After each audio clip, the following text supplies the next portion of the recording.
but I'm live later. I'm like pre-taped live. I'm pre-taping my live. Am I live or am I not live? I thought I was scheduled for later, but I get a live. I don't want to be live.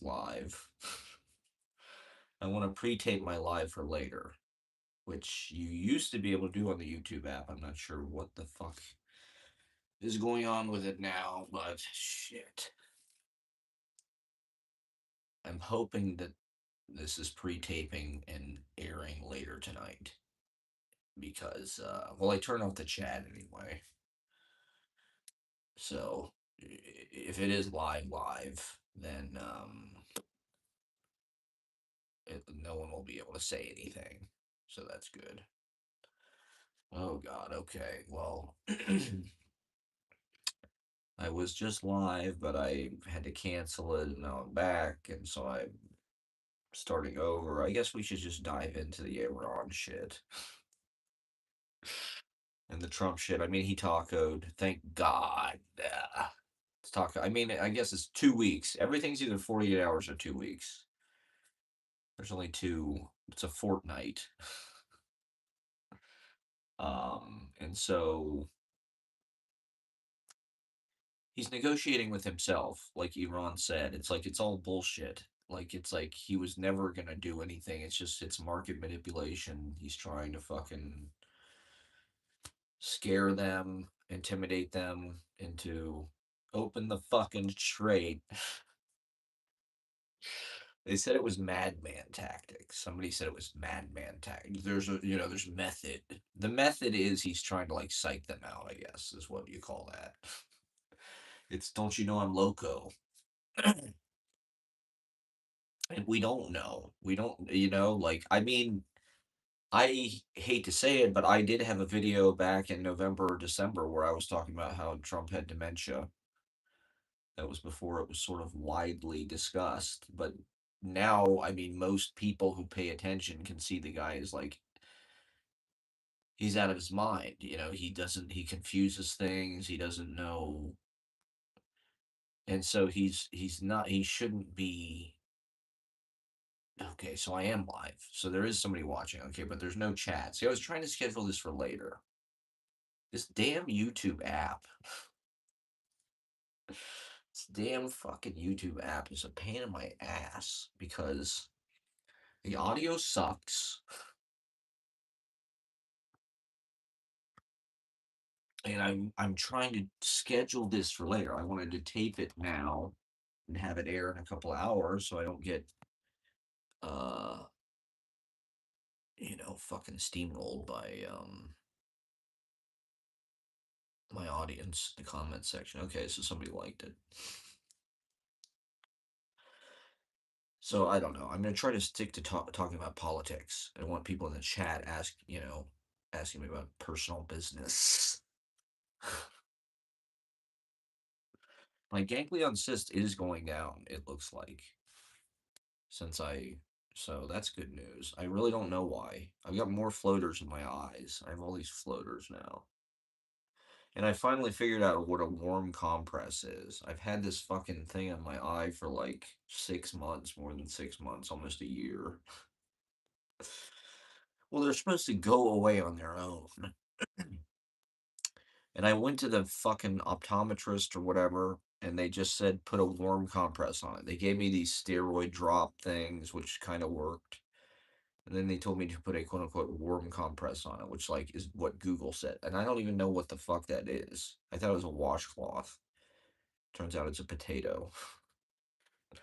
You put a potato in the microwave for like a minute and you get a hot potato you put on your eye. So I just figured this out. So my ganglion cyst is going down. Maybe that's a stress thing. I don't know. The last week has been pretty stressful. I don't know if that's a diet thing. I haven't changed that much about my diet. I had a pizza from Domino's Pizza the other day and garlic knots.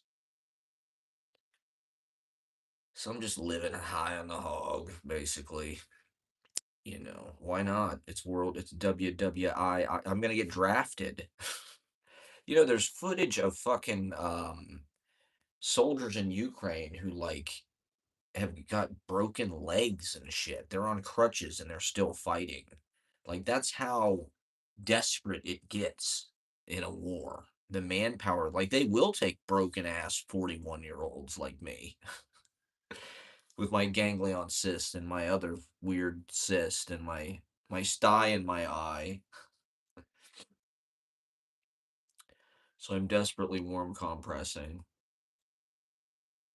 I don't know what to do, but my ganglion cyst is going away, so I don't know. Is that a stress thing?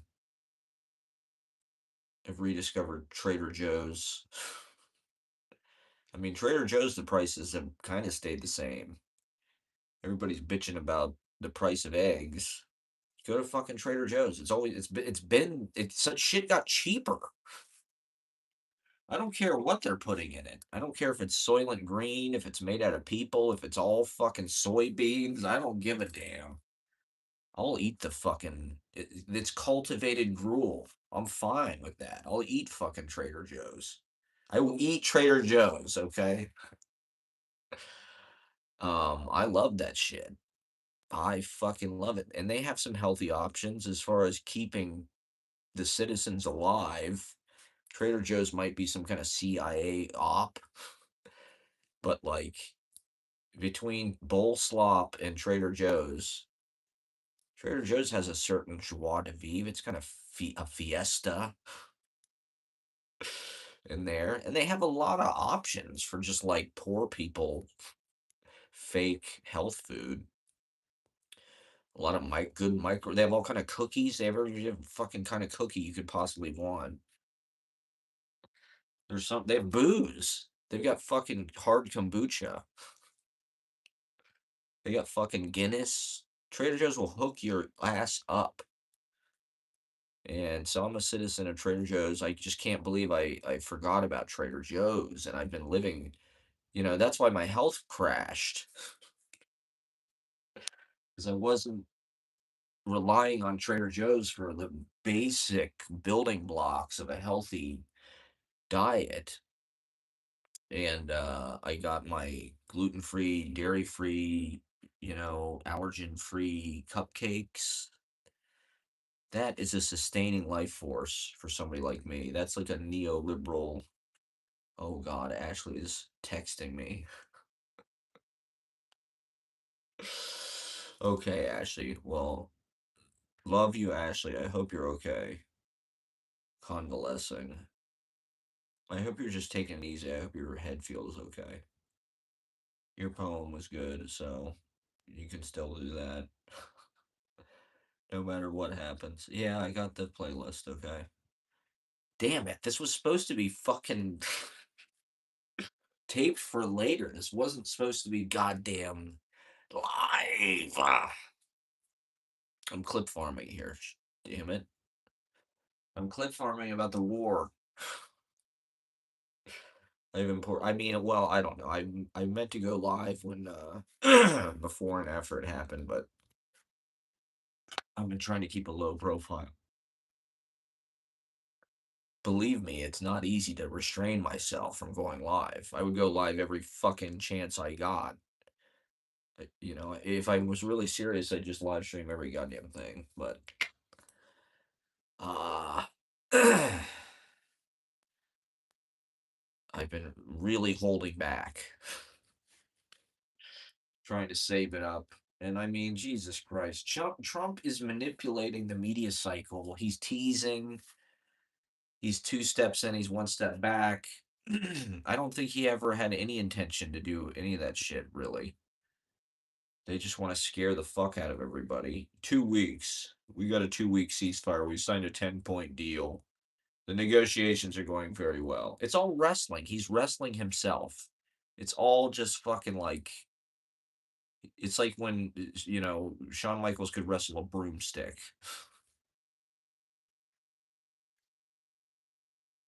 Yeah, I mean, he might think there are negotiations. He's demented. He might think, yeah, I'm talking to these people and things are going well. I'm a tough negotiator. I mean, the whole pilot thing, I've heard all kind of crazy fucking shit about this pilot that went down. That was fake, apparently. Somebody was saying it was a ground invasion. We don't know what the fuck is going on. They're keeping a lid on all of this shit. Apparently, all of the military bases are destroyed, and the fucking soldiers are like staying in like Holiday Inns. They're staying in the Holodome. They're staying in La Quinta Inns all over the Middle East. All of the bases are destroyed. Who knows? We don't fucking know. It's like, they said there's only what, like, 10 or a dozen something, big half a dozen, six in one, half a dozen of the other. Who's counting? How many soldiers are dead? Who's really, I mean, why split hairs about it? Whether it's 7 or 700, they hate our freedom, right? What is this war about? We don't even fucking know. Does anybody know? Oh, they had a nuke. They were 2 weeks away. I mean, Trump is deranged enough. Maybe he did believe that. If Netanyahu was like, yo, bro, they're 2 weeks. They are 2 weeks away. He just said the same shit he always says. It's part of his boilerplate. It's like every stump speech Netanyahu has given for the last 30 years. He's like, they're 2 weeks away from having a nuke. Iran, these evil terrorists. And Trump was probably like, holy shit. Send in Chuck Norris. I mean, all that shit I said about the expendables and shit. I clip farmed at people. I've been very vindicated in my clip farming, I gotta say. Now that I've started to like actually watch my streams and see what the fuck I'm saying, I'm like, I was pretty fucking ahead of the game on all of this shit. And so like their whole war strategy sounds like Dignan wrote it. It's like we're gonna parachute all these fucking guys in, and there's gonna be hang gliders and pole vaulting, laughing gas. We're gonna dig a runway in Iran. We're gonna steal the fucking uranium. We're gonna send Jesse the Body Ventura in, and Dan Bilzerian. No, Dan Bilzerian hates this war. To his credit, okay. I never thought I'd be siding with Tucker and fucking Dan Bilzerian, but here we are. And Nick Fuentes, Jesus Christ, it must be the apocalypse. The Four Horsemen: Nick Fuentes, Tucker, Dan Bilzerian, and Scenes from a Life. And Professor Zhang. I love Professor Zhang. I'm not afraid to admit it. I love Professor Zhang. I think he is fucking a hero of the people. Fuck yeah, I love Professor Zhang. I mean, he loves Tucker.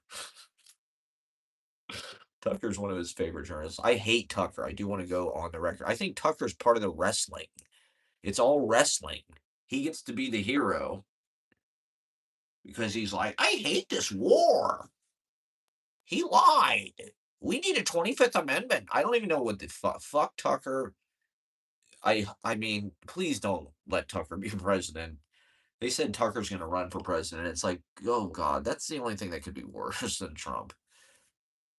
We're just going to go from bad to worse, or I guess from worse to maybe not quite as bad, but still shitty. Tucker would not be a good candidate for. I'm sorry. Fuck Tucker. Tucker has always sucked. He still sucks. His dad was in the CIA, okay? He is a fucking industry plant. He's like a fucking right wing nepo baby. He's like the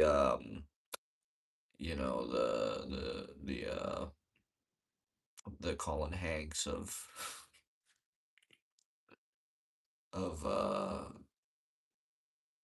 TrueAnon or whatever.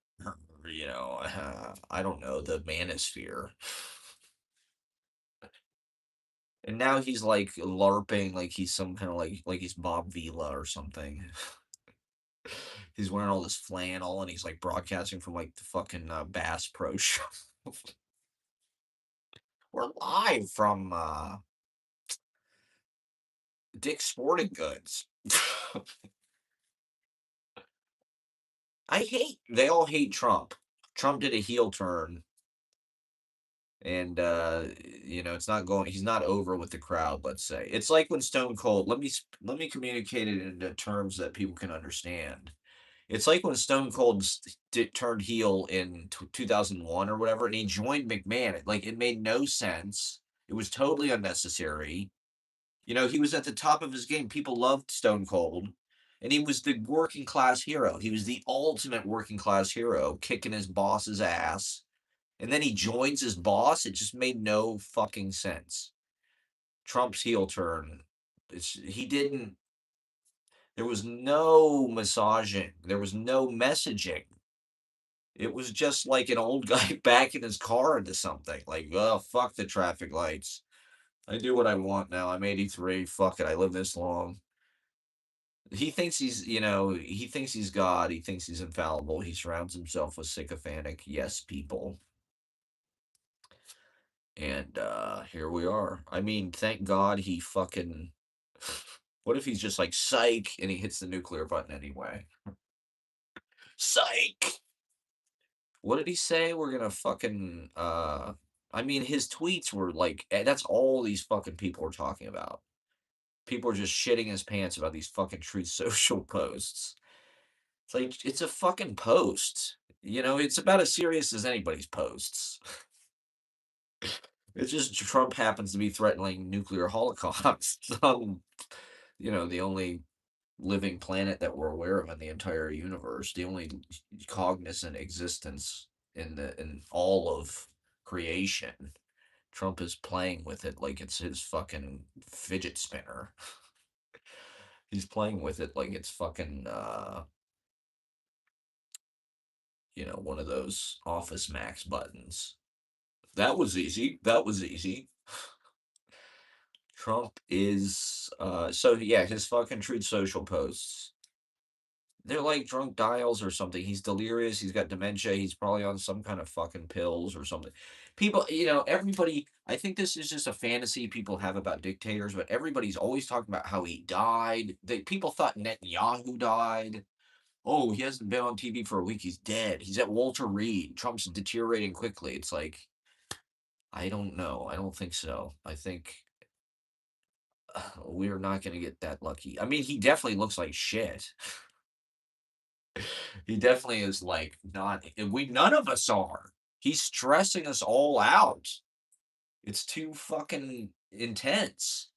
The apocalypse is no fucking, walk in the park. It's pretty unchill. At least, in America especially, we get to be the victims of the whole show. We get the whole ride. We get to be told our whole lives we live in the greatest country in the world, the greatest lie we've ever been told. We have all this material abundance and consumer largesse,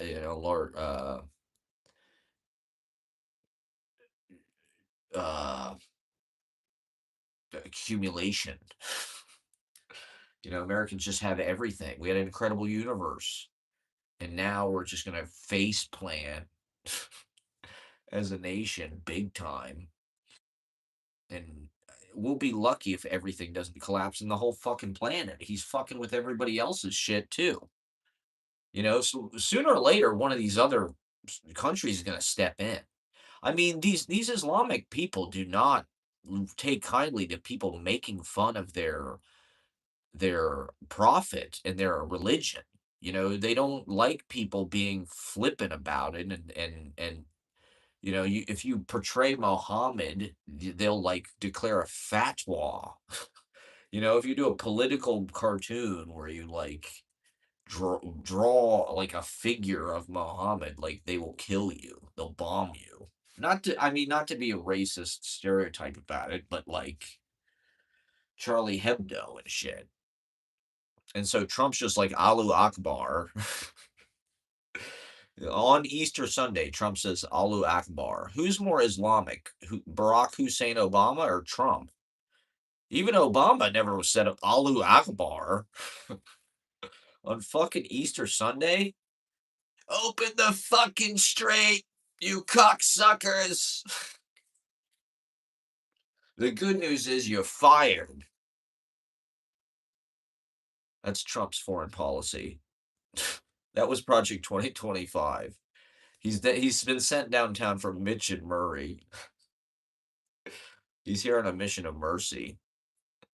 The good news is you're fired.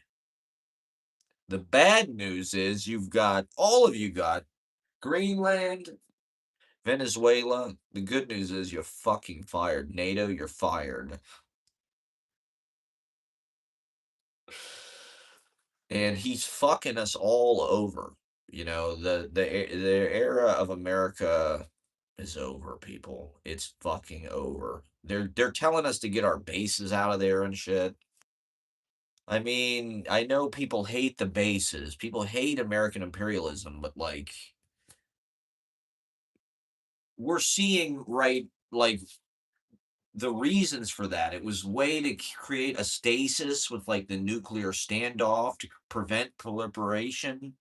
It created an international neutrality of sorts among like the trading lanes that allowed things like globalism supply chains to occur because there was like whatever American post-war order, and maybe that was imperialism, things like US aid or whatever, the Peace Corps, but also the fucking CIA or whatever, wars in Vietnam, Iraq, whatever. American fucking with foreign governments, overthrowing socialist countries, fighting whatever, communism or whatever the fuck. But it did create, a bubble of abundance for a little while and sort of a safety. The wars were all these little kind of like, you know, skirmishes. It didn't blow out into some kind of, world war since World War II. Say what you will about American whatever imperialism. It prevented another world war until now.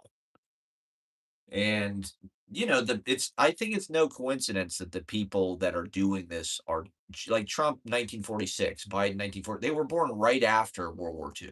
So they didn't experience it really. All they experienced was the privilege of like the post-war bounty, the ultimate, abundance wave in human history. And so they don't understand the consequences. They don't understand what it's like. Trump doesn't understand what that means, or he was a draft dodger, and I like and so fuck around and find out they're gonna draft my old ass, 42-year-olds. Now we're eligible, people. Get ready to fight the war with the Xbox controllers. I don't know. It seems like they just want to kill off a lot of us, right? This is part of the great edit, the great reset is what people are calling it. What better way to kill a bunch of people than start a war for no fucking reason? But cooler heads have prevailed, thank God. We've been granted an extension. They renewed us for another season. Trump's not gonna fire us this week, everybody. We get to, we get to, get another week, 2 weeks, 2 week extension. And then we go into the boardroom again. And I don't know, open the fucking straight, you crazy bastards, or something he said. Like, that's not how a president is supposed to communicate generally. Uh, it indicates he has no control over the situation whatsoever. He's just yelling. Is that negotiation?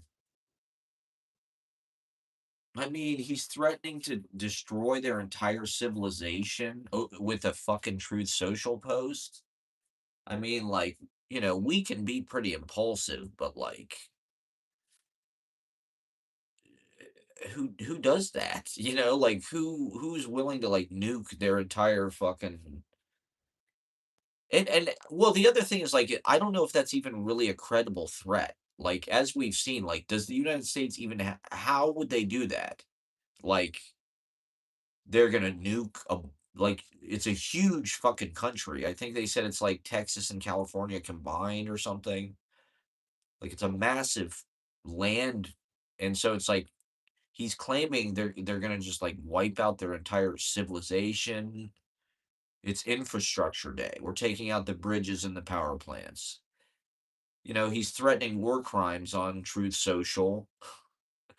That is like a war crime. And so at what point does international order step in? You know, if the United States government isn't going to do anything and there doesn't seem to be any there's not gonna be any accountability, it doesn't seem like. You know, I mean, more and more people are talking about the 25th Amendment or whatever, like, even Scaramucci is saying they fucking Alex Jones, of all people, is like, "They need a 25th Amendment, this psycho. The lizard people need their 25th Amendment, and he's Trump has gone off the fucking reservation." It's like, now? You want a 25th Amendment him now? What about what fucking January 6th happened? And there's tons of shit they could have taken him out. Firing Comey. I thought when he fired James Comey, that was insane. That was like one of the first fucking things he did. It's like you're gonna fire the guy who won you the election, who's the director of the FBI. Like, holy shit. Maybe the president has done that before. That's probably, you know, I hate how people justify everything Trump does by being like, "Oh, well, it's not like people haven't done this before. Presidents have done this before. Clinton bombed, Bosnia, blah blah blah.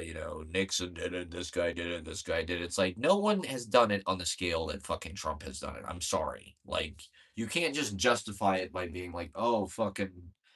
America's always done this. It's like, no, maybe the worst thing any fucking president ever did as far as like corruption was like firing Comey. But it's like Trump has made billions of dollars. He's using the presidency and his power and fucking Truth Social to like actively manipulate the market to short sell and he's doing it with threatening nuclear holocaust now. It's like, oh, I'm gonna kill everybody tonight. I'm gonna kill everybody tonight on planet Earth unless like I get my way. And fuck you all. I'm taking my ball. I'm going home. I'm old. I'm shitting my pants anyway. So fuck you all. I'm gonna kill you all. Fuck you. I hate you. I fucking hate you all. Fuck you all. You're all gonna die because you were mean to me. You're so fucking unfair to me and mean to me. So fuck you. Eat shit and die, you cocksuckers. And so he's gonna. Oh no, I changed my mind. I changed my mind. You know what? 2 more weeks. You have 2 more weeks to like kiss my ass and like just give me what I want. And like Iran said, it's like he's negotiating with himself. There were no talks. It's all like he's on the phone and he's like faking a conversation. He's like, "This is very good. Yeah, yeah, we're gonna negotiate. We're killing them. We're killing them." It's like there's no one on the other line. It's like we fucking know that you're full of shit and everybody knows you have dementia. Even Alex Jones. Alex Jones, Nick Fuentes, Tucker, they have aligned. Even Steve Bannon. Even Steve Bannon's like, this guy's fucking crazy. We need to get him out of there. I mean, it was definitely a fucking bad sign when they fired all those generals last week. I will say that. That was like an indication that they were about to do some shit that these generals were just not on board with, to their credit, and they weren't gonna follow these orders.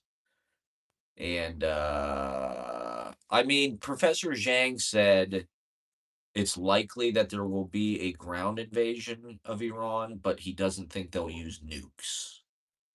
That sounds plausible to me. It seems like they're preparing for either.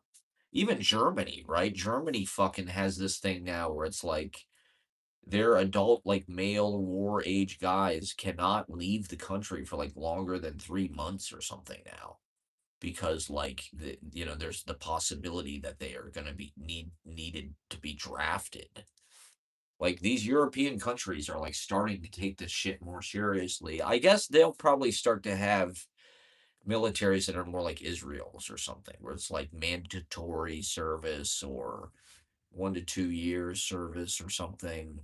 Now that we've removed our bases or they want us to get our bases out of there or a lot of Trump's platform was like, "We're paying to protect these people. They need to, like" he was extorting them, basically, like a mafia boss. It's like, "We need to get our fucking taste of every little piece of the action. No longer are we gonna be" and to dumbass, libertarian, right-wing, conservative, fuck-face idiots, they thought, "Yeah, that's right, like, we spend so much money on this military shit protecting these other fucking countries, and, like, we're that's bad, we shouldn't be fighting wars and fucking and, like, why do we protect Europe? Why do we foot the bill to protect fucking Germany? They get to have socialism, they get to have free fucking healthcare. Well, Trump is gonna come in and give us free healthcare. Like, are you out of your fucking mind? Like, but his rhetoric was all about these bases, they need to pay us for the protection of these rackets. It's racketeering. It's fucking total mafia shit. It's like we're protecting. It's like he's the threat. He's the threat and the protection at the same time. It's like, yeah, we'll protect you from these windows that are going to get broken if you don't pay us $3,000 a week. Oh, who's going to break them? It's like, well, we are. But, well, I don't know. I mean, I'm sure, obviously, in a lot of ways, the American imperialism was bad, but Trump was like running on that rhetoric, but like his intention was not to like do it for the betterment and the enrichment of like the American people. And in fact, a certain way, he was telling people exactly what he was going to do. He was going to unravel the American empire, which like a lot of people on the left and the right wanted, supposedly. These people on the right thought they were going to get their tax dollars back or the debt was going to go down. Trump was going to fucking drain the swamp and fix the debt. It's like there was something Trump campaigned on, like he was going to get rid of the debt. The debt has doubled in the 10 years since the debt when he first got into office was like 19 trillion. Now it's like 40 fucking trillion dollars. It's like, and so there was never any intention to like make the government smaller or save money or anything. Look at his military budget. He just asked for $1.5 trillion for the fucking military budget. Like that is the fucking opposite on what he campaigned on and like what anybody in their fucking right, like who asked for that on either side? Who in their wildest dreams, other than fucking defense contractors and Palantir, like that was asking to double the military budget. In fact, just get rid of everything else. Get rid of all of the entitlements, Social Security, welfare, Medicaid, all of the good shit the government does for like the common health baseline of the people. Just cut all of that, refunnel all of that money into fucking military contracts that like are not any good. We're seeing very quickly. They're building like fucking shit for like Top Gun. They're fighting this war like it is fucking Top Gun, like it's 1987. And they're flying these F-35s off these fucking aircraft carriers, and they're be taken down by fucking like toy helicopters they got from the fucking dollar store. These things are like radio controlled cars, basically. Then they're decimating all, and so yeah, let's give this they're obviously getting great return on investment with this military budget. Let's give them twice as much money. They're being so responsible with it. Like let's give them 1.5 trillion. See how bad they're kicking. They can barely fight this war. They're gonna take over Greenland, they're gonna invade Cuba, like, they're pissing everybody off.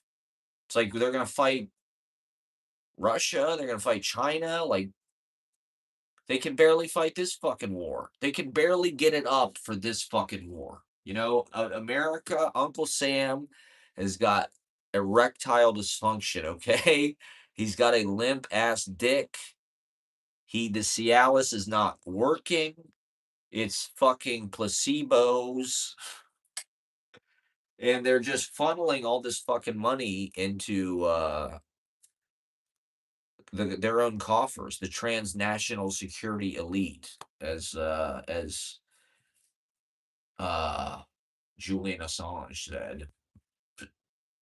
And it's people like Epstein that are and Howard Lutnick and they're the ones that are like funneling all this fucking money. And in fact, they probably want to send a lot of people to die. Like that'll, like that's good for them. That's like getting rid of their enemies. I mean, how do people feel about fighting a war for fucking Jeffrey Epstein and for Israel and for Netanyahu and like I can't imagine that people in the military are gonna feel good about that, about giving their lives or sacrificing. I mean, think about how bad fucking people feel about Iraq. People were pretty gung ho about Iraq to some degree when it was happening. Now, hindsight is 2020, so everybody, reevaluates and is like judging people on if they were pro Iraq or whatever. But most people were like ready to just kick anybody's ass because of 9/11. I'm not saying that's a good thing, but like, and now everybody's like feels like betrayed by it. They feel like, oh my God, we fought this war for no fucking reason. It was totally stupid, and we wasted we got maimed or fucking. And this is like way worse. I mean, people's eyes have sort of been opened through the internet to like the fucking Epstein class, quote unquote, and the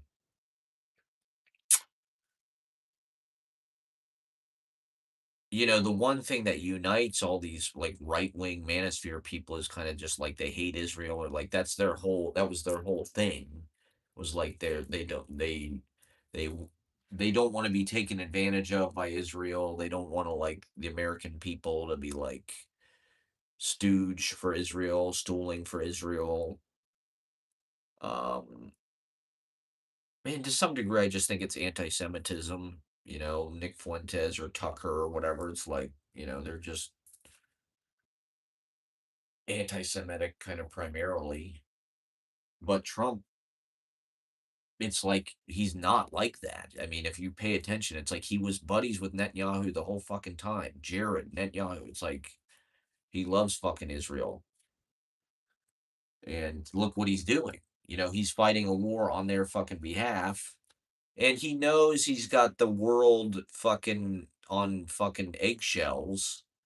And he also doesn't know how to get out of this fucking situation. And, he wants him to just reopen the fucking strait because the price of oil or fertilizer, I guess, is the more important thing. 30% of the fucking world's fertilizer, like, comes through the fucking Strait of Hormuz. So, that's going to be 30% less food or whatever for people. Trader Joe's, like I said, they haven't raised their prices yet. So far, so good. But, it's just amazing to me that people's like prime, the cliche, right? The prime reason why people voted for Trump was the quote unquote price of eggs. It was that simple. That was literally like that was like the emblem of people's reasoning. It's like, it's such a almost inconsequential thing. Like, sure, eggs are like a staple of the diet. It's not a bad way to start your day. It's protein. It's sunny side up. It's an optimistic food. It's like sunshine on a plate.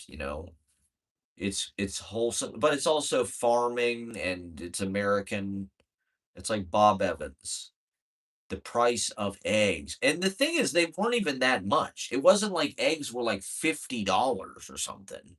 It wasn't like, Jesus fucking Christ, like eggs, I can't afford them. It was like, oh, the eggs are like, $3.79. And it's like they should be like, 2.49. So, I'm gonna vote for Armageddon, nuclear holocaust. I'm gonna vote for the Antichrist because, eggs are 80 cents more. It's like, how many fucking eggs are you eating? It's not exactly, it's not the cornerstone. Like, to me, the cost of fucking housing, there's any number of things that, like, I mean, in a certain way, the cost of eggs is a microcosm of inflation, right? That's really what it was. It was a way of making that concrete. Whoever came up with that, every presidential election, there's some dumb little fucking thing that like encapsulizes like why the Democrats are failing. Like, remember Al Gore invented the internet. That's all they had to say. Like, people don't really know anything about Al Gore. They don't really care. It was too complicated. Like, Al Gore was like too he was just like he was too qualified. Like, fuck that. We need somebody kind of dumb. We need President Camacho. We need somebody who's going to entertain. Like, Al Gore's boring. He's wooden. Like, fuck that. This is America. We need somebody funny. We need a funny game show host, president. We don't want somebody qualified. Fuck that. Nerds, anybody can do that. Let Europe do that. Let them be smart. This is America. We're gonna be lit as fuck. We're gonna do the craziest batshit. At some point, the American character switched from being like the responsible leader of the world to just being like fucking crazy. It's like the crazier, the better.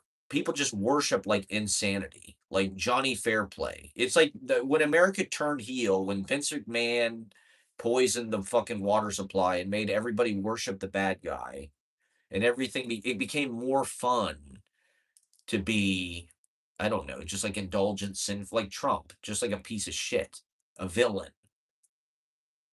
And that was not the identity of America. Like, people, there was a sort of a belief in the goodness of the American ideal, at least, until 9/11. That was maybe where things started to turn a little sour, but uh, there was an identity there that was like liberal, idealistic freedom. It wasn't just bullshit. It wasn't just like George Bush freedom. It wasn't post 9/11 freedom. The word freedom fucking changed. It became this like security state slogan. They hate our freedom, meaning our consumerism, our indulgent materialism. Our freedom was our materialism. I'm free to buy a fucking Hummer and a gas guzzler and just have a big ass house and a big lawn. And that's fucking freedom. Freedom freedom to be dumb as fuck, to kill the environment, to piss all over everything. But where freedom before it actually meant something kind of. It was like, free speech, articulation, the laboratory of America, democracy. It did mean something. I mean, America is a contradictory place, like Walt Whitman, right? It contains multitudes. There is a dark history that is like an inseparable part of it, but like it wasn't all bad until recently. Now it's really fucked because it went Joker mode. And now we're going to see how really bad it can be. Now that America has become a monarchy, that's what they started the country to avoid. Everything that Trump is doing is what they started this fucking country to avoid. Having one guy make all of the fucking decisions. And there's absolutely no checks or balances. If he wants to tweet that he's going to exterminate an entire fucking culture, he's going to tweet his genocide. Truth Social. It's not even Twitter. It's a knockoff of Twitter. He's not even on the real shit. It's not even verified. He's not a premium member or anything. He doesn't even have a fucking press conference. But anything pre-Trump, they did a fucking press conference to do anything. That was like a big part of the president, has some fucking secretary. Now it's like Trump's press secretary is just a bulldog. And it's just despicable the lies these fucking people tell and the spin and just the way yeah, I think the press secretary said something about consult Trump's Truth Social post if you want to know about what he's going to do. Somebody asked the press secretary, like, so is the president going to fucking like kill everybody or what? And the bitch is like, fuck you, suck my dick for asking my question. You're fake news. Go fuck yourself. You're fired and consult Trump's Truth Social post if you want to know the president's official policy. We don't know what the fuck he's thinking. He doesn't even know. He's pissing himself. He's dribbling. His face is sagging. Like his brains are tapioca pudding. He's got Al Capone syphilis. Okay. He's got dementia just like his father did. And he's hallucinating ghosts and shit. Um, Open the fucking straight, you cocksuckers! I mean, Professor Zhang is the shit. Watch Professor Zhang. He is an icon. He is a hero of the age. And he had a thing, it was all about they're fighting this war like it's a movie, right? They believe the propaganda. I think Hegseth and Trump like actually think it's like Top Gun. It's not 1987. This is not Jerry Bruckheimer produced shit, okay? It's not fake Hollywood bullshit. This is more like come and see. Everybody, remember when I predicted all of this shit in my book, okay? It's all in my fucking book, City Life. This book is actually about geopolitics and the collapse of, you know, the world order. It's about the new world order. NWO. There's a reason why they had Hulk Hogan announce the Antichrist at the convention. When are they? I mean, as soon as they were like, we're going to do a UFC fight on the front lawn of the White House, that should have been the end of it right there. That is idiocracy. That is 100% like what could be more of a metaphor for just like how fucking white trash ghetto this country has plummeted in respectability. It's like there is no respect. Where is it? It's just a big Harmony Korine movie. Everybody's fucking riffraff. Everybody's a white rapper. Everybody's a freestyle white trash crackhead. That's like the best and the brightest are all like cracked out, methed out, opioid tattoos on their fucking gums and shit. Tattoos everywhere. Tattoos on their fucking, you know, everywhere on their faces. If you don't have a face tattoo, can you even get a job? No one will take you seriously unless you have a face tattoo. This country has lost its fucking mind. Maybe I'm just an old fogey like Bill Maher, and I can't cope with, it's just copium. I'm just smoking copium here. But as soon as the face tattoo became, remember Mike Tyson was a pioneer. He was the first one with a face tattoo. And it was just like such a legendarily bad decision that they put it in a fucking movie, the Hangover series, as like it was one of the funniest jokes. It was like, wow, this guy fucked up so bad. He had such, he got so fucking drunk. He got a fucking face tattoo. That's one of the worst decisions you can make as a human being. That will fuck your life up permanently, like Mike Tyson, like Jesus Christ. Mike Tyson, crazy motherfucker. We love Tyson. He's awesome. He's really an amazing life force spirit, but that's why he had the face tattoo. Is that just beast mode?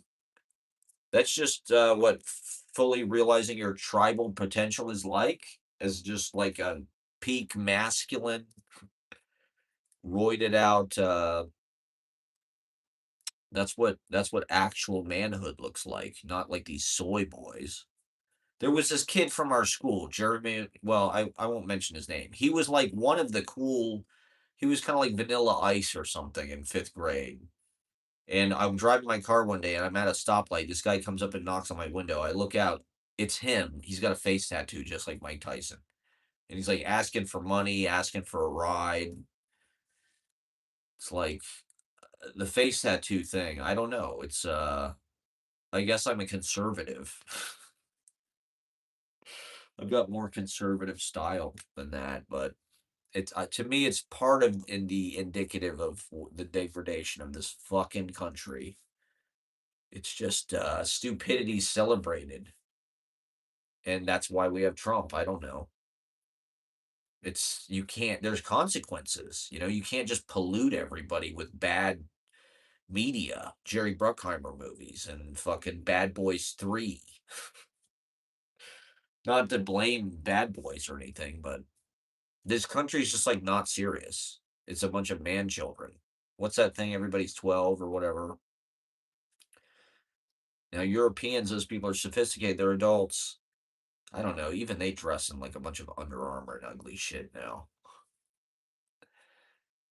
And I don't know. To me, coming to New York or whatever, being a literary citizen, it's like trying to be some kind of like mature adult, have some kind of mature. Like, that's why I talk about politics. This is why I pay attention to this stuff because it affects all of us. And it is like part of our lives. It's part of the story of our lives. And this is just it's a very scary situation. The idea that there could be some kind of nuclear fucking exchange. It's unthinkable that this guy would just like wipe this amazing culture. It's one of the world's oldest cultures. It's a unique culture. It's not Arabic, it's not totally white, it's not Eastern Asian.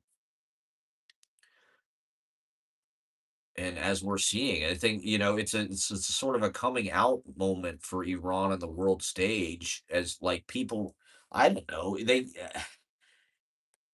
it's showing a side of their country that I think people should see. We have all this American propaganda about the Ayatollah or death to America, and they're celebrating in the street 9/11 or whatever. But it's like what we're actually seeing through this war is like they're smarter than us. They're outplaying Trump at every fucking step of the way. Like, and their country is like run by like once again, like mature adults. These people served in the military.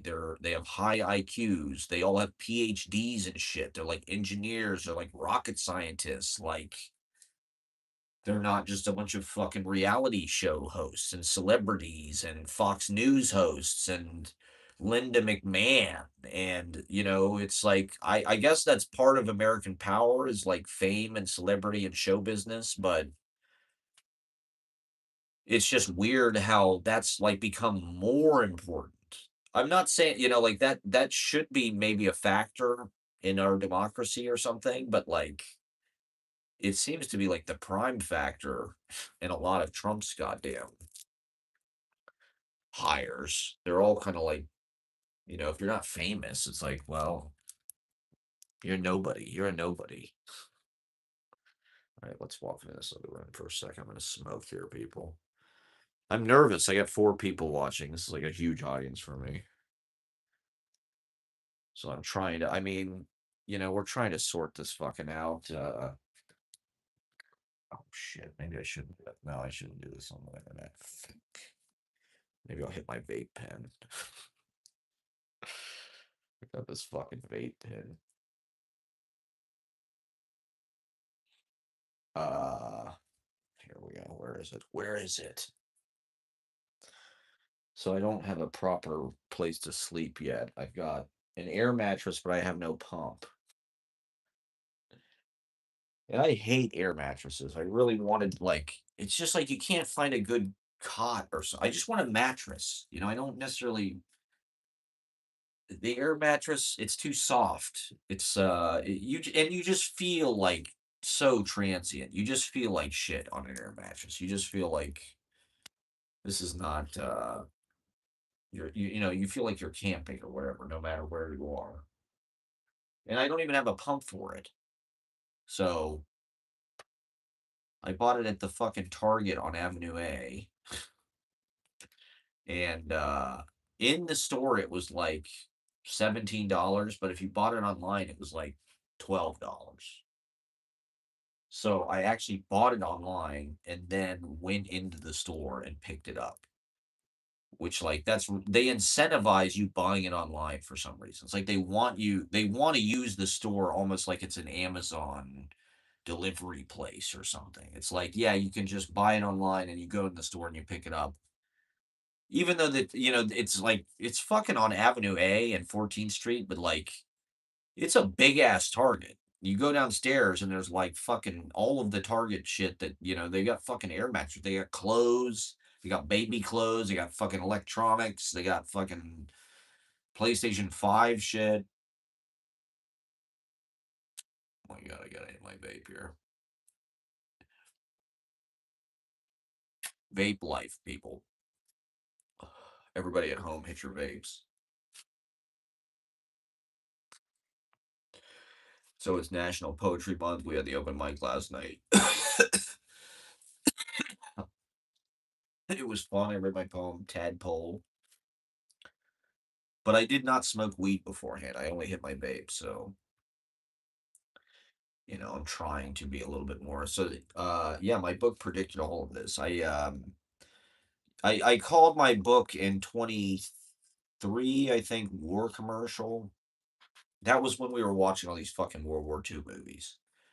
And I have this poem where I'm talking about Pearl Harbor, how Pearl Harbor was sort of like a way of priming the movie Pearl Harbor with Josh.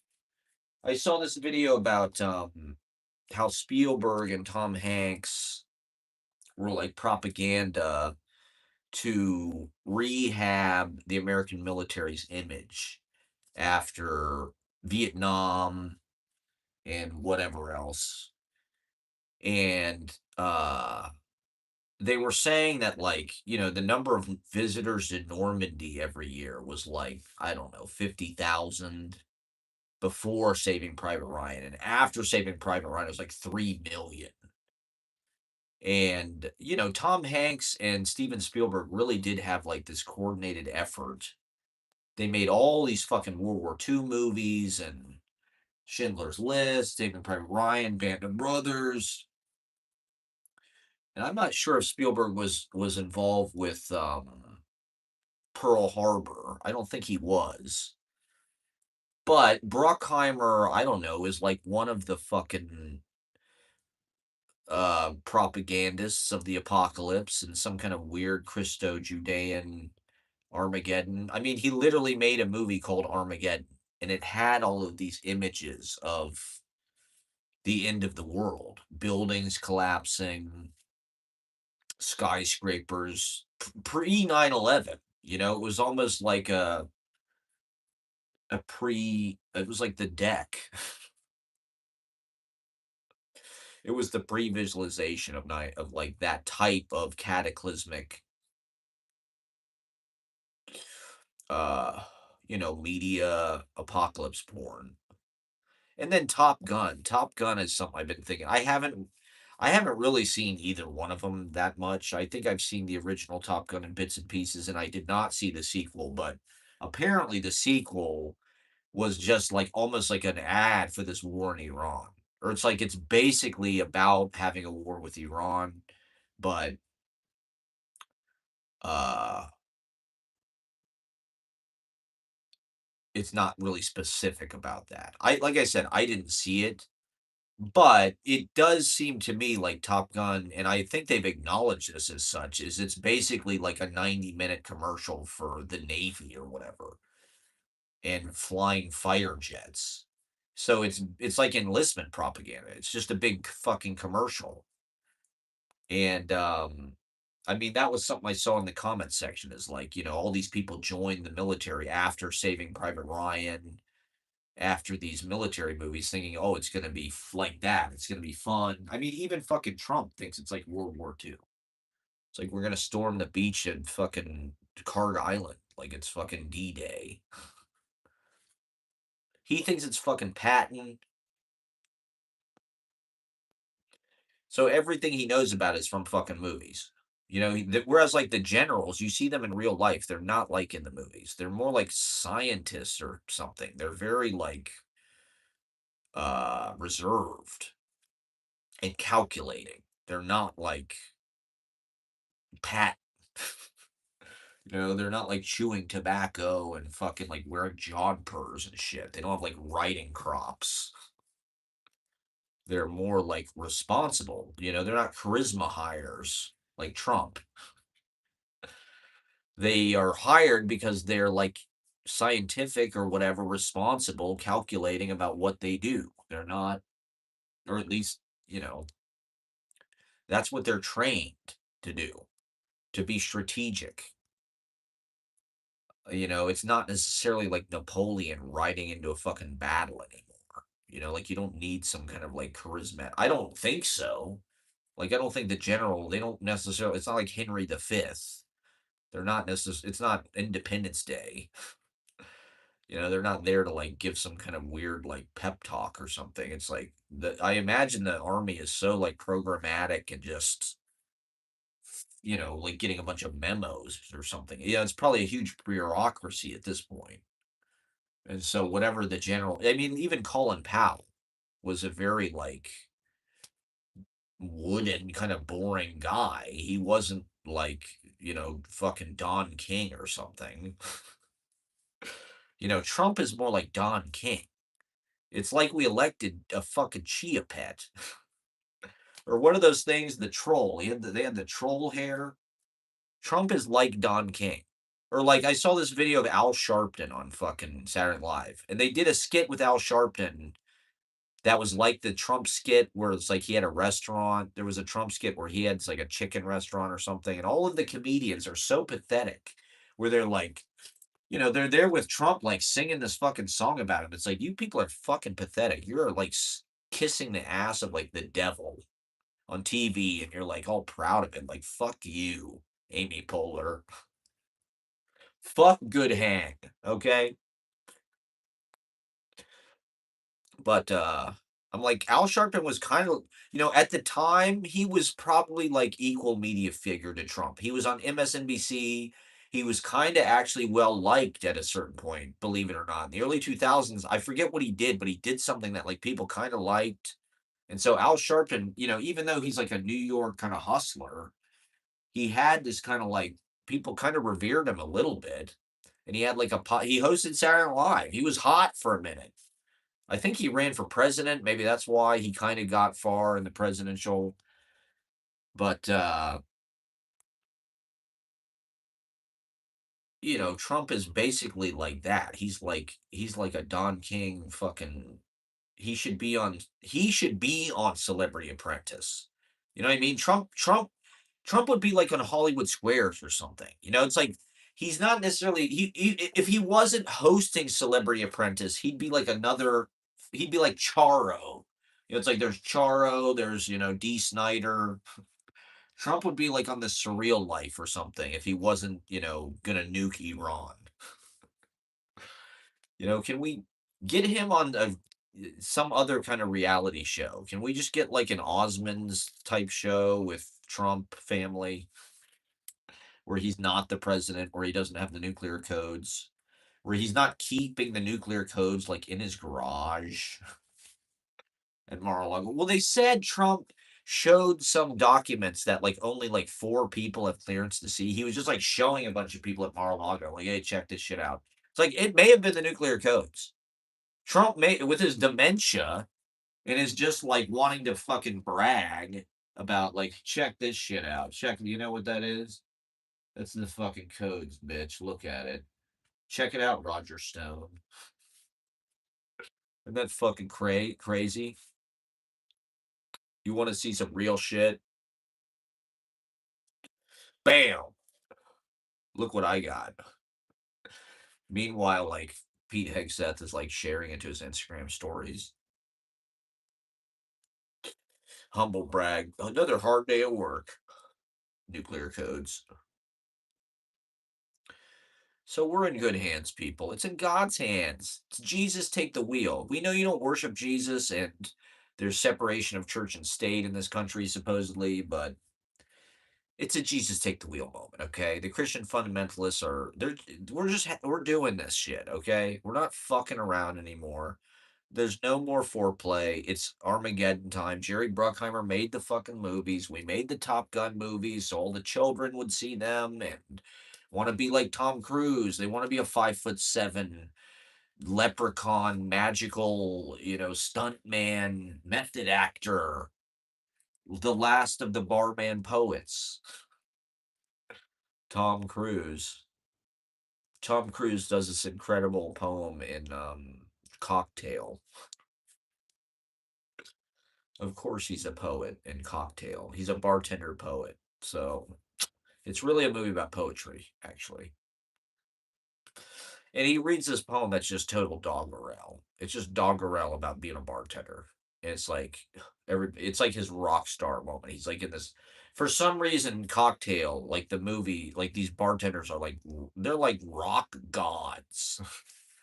People just worship these bartenders. Tom Cruise, barman poet. And then he goes right from that into Top Gun, flying fighter jets, and they're obsolete, right? They're pointless. These aircraft carriers and shit, they look like cannons. They might as well be fucking sailing clipper ships over there.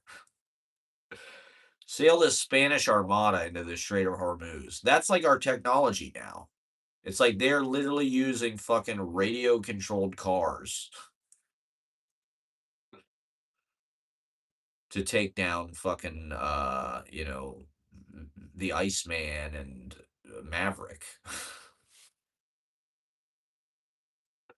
They're using shit that they bought at the fucking lot less. Well, no, I mean they design these drones, they build these drones. I mean, I'm surprised they didn't learn more from Ukraine. Like this war in Ukraine has been going on sort of in the background, at least to us, for the last 3, 4 years at this point. 2022 is when it started, I think. And Americans were sort of just ambivalent about it. They thought it was just more imperialism. Biden's trying to drag us into this war or something. We're sending them guns or aid. We don't really like that. They shouldn't have joined NATO.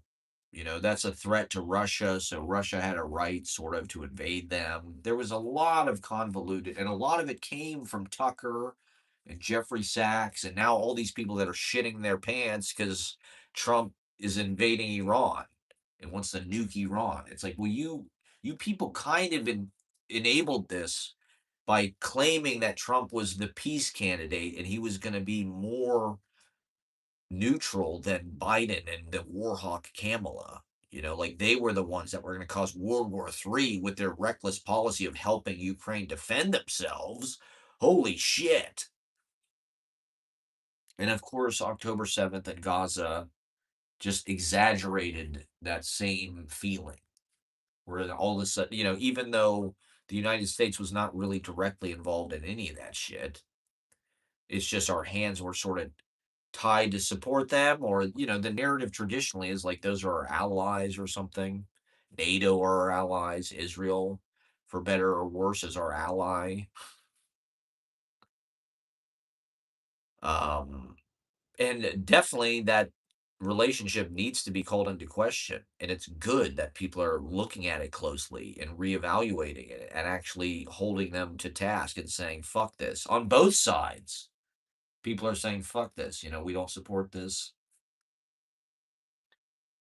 But a lot of the shit that has gone down in Ukraine, it's almost like Trump is just copying Putin's idea. He wants to create a situation like that for the United States, where it's like a lot of fucking people have died. A lot of young men, like, do they have a draft in these fucking wars? I think they do. Russia Russia's just, like, kidnapping people off the street and, like, forcing them to go fight and shit. It's like, they probably wanna do that here. Trump's probably saw that and was like, "Yeah, that's a good idea.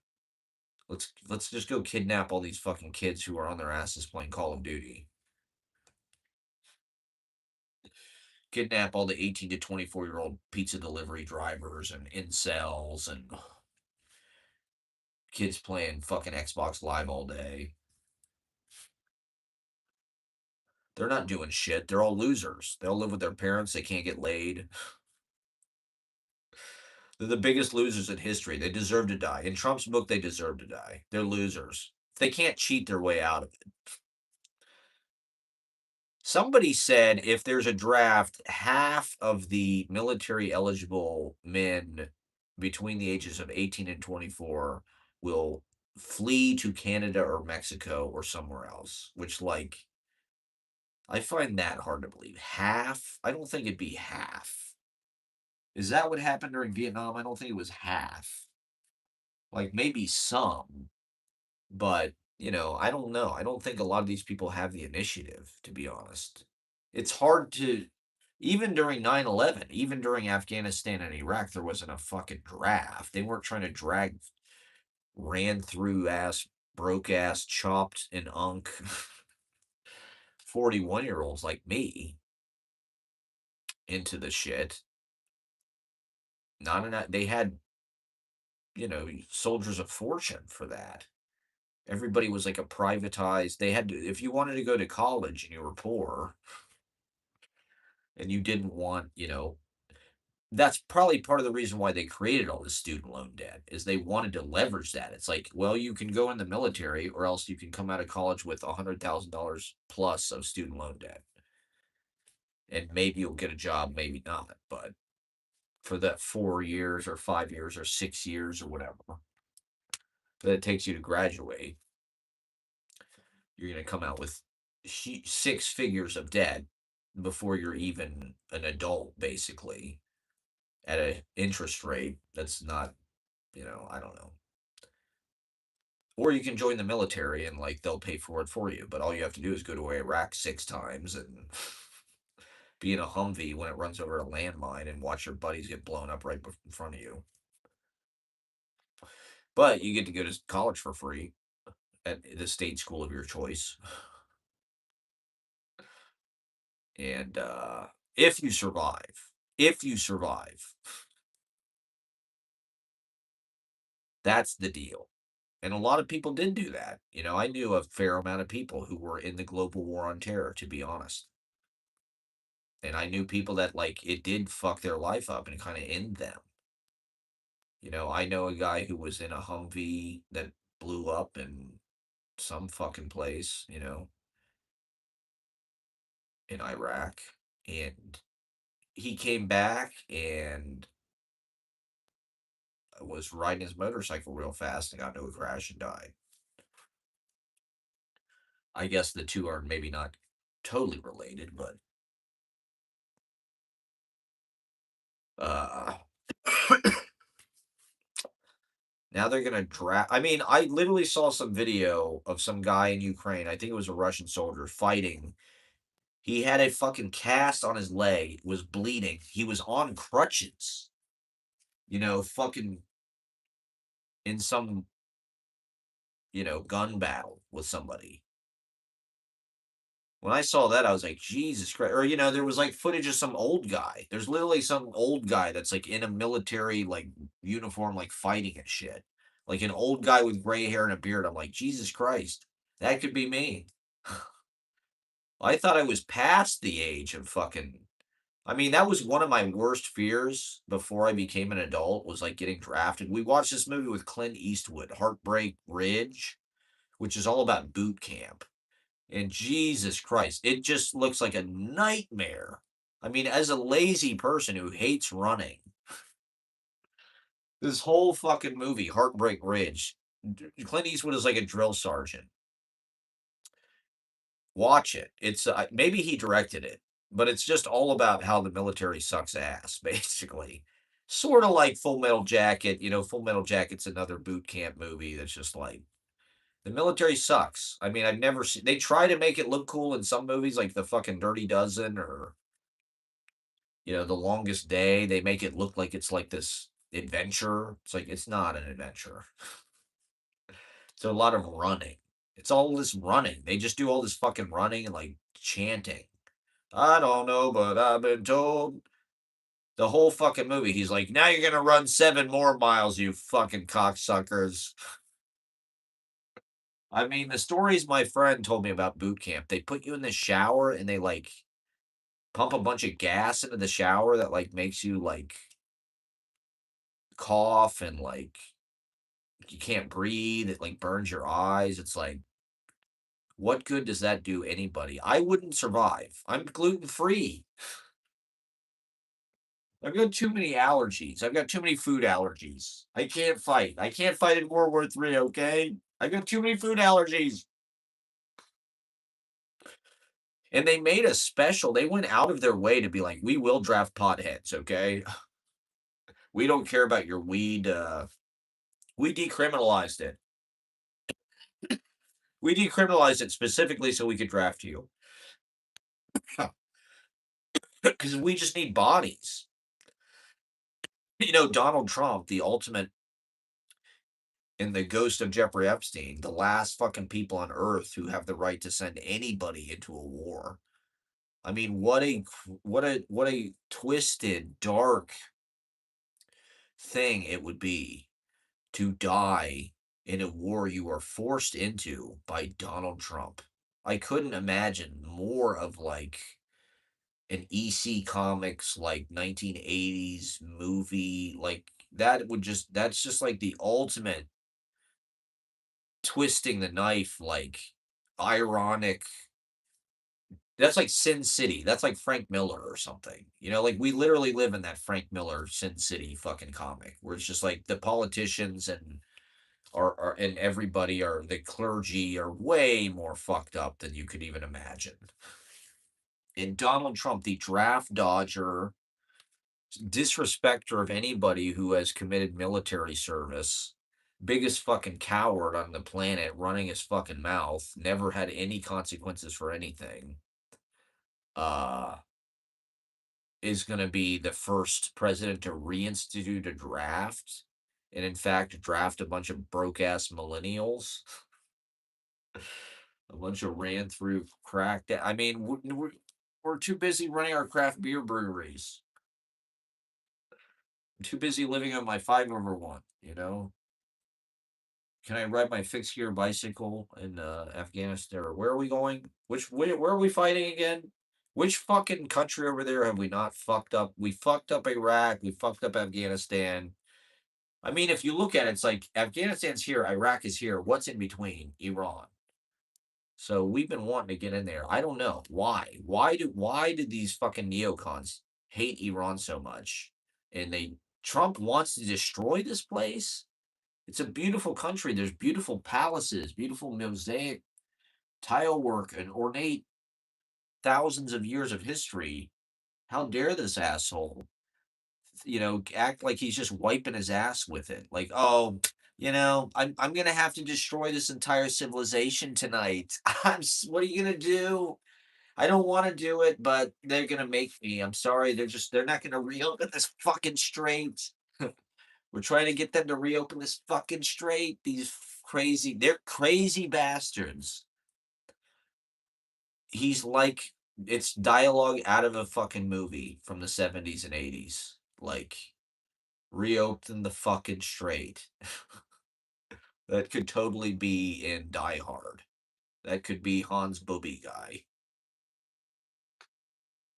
Whatever that guy's name is. Hans Booby.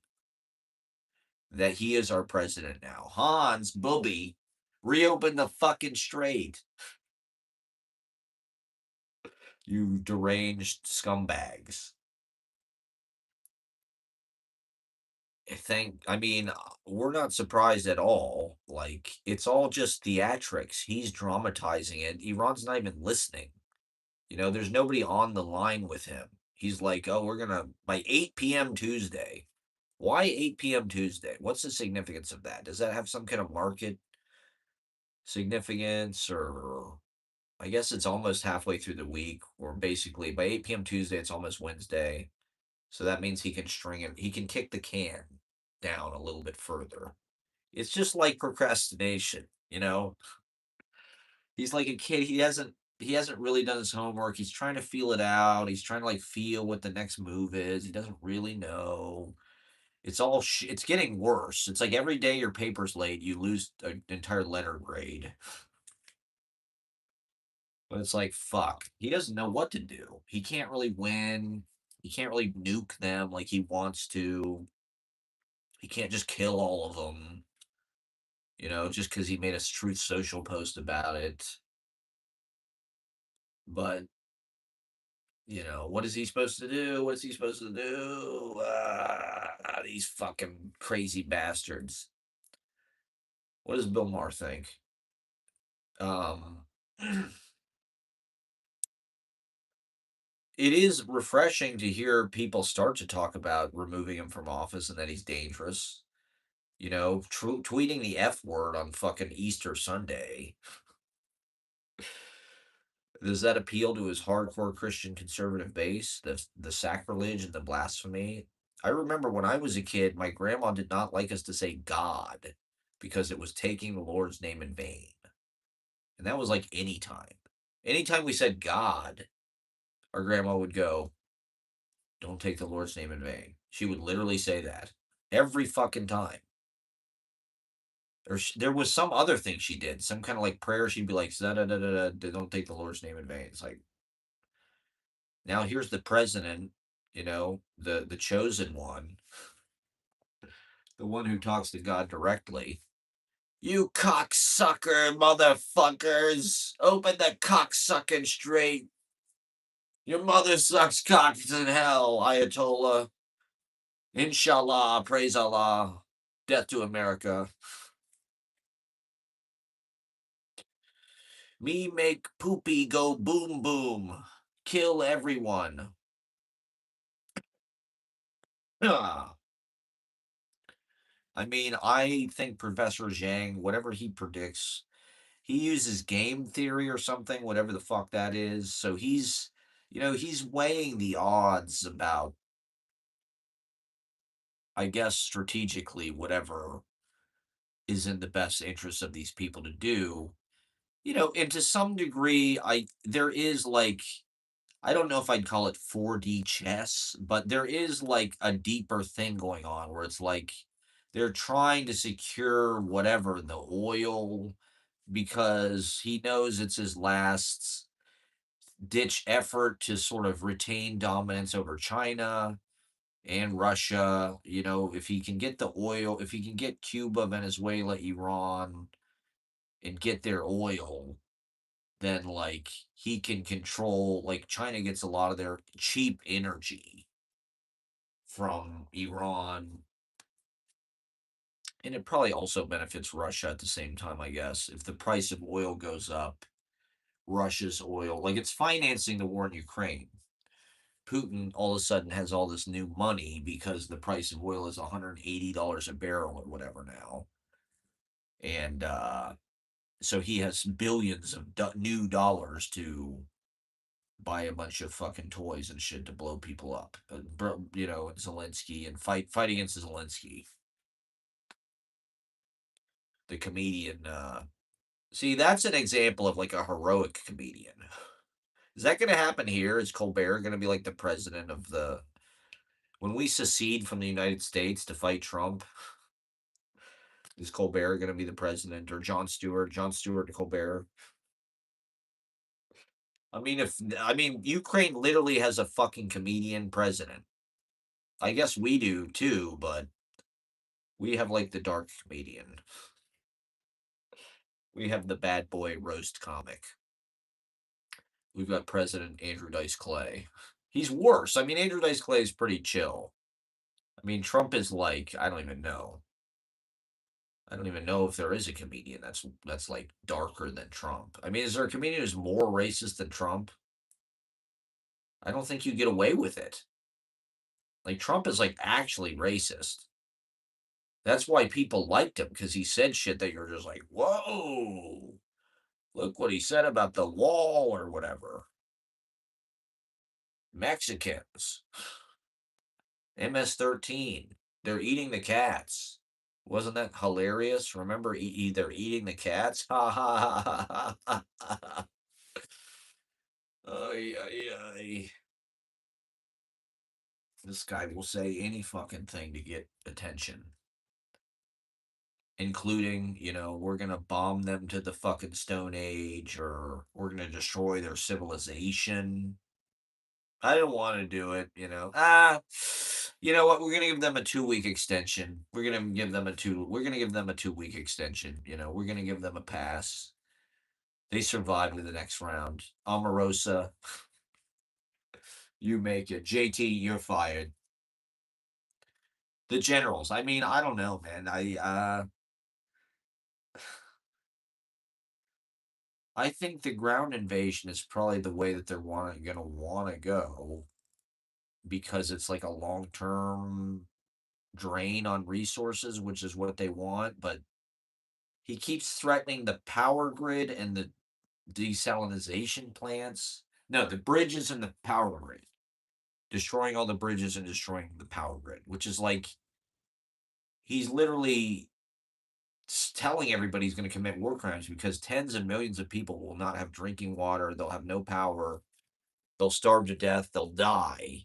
Civilians, like that's total war. That's an extreme measure. That's sort of a last.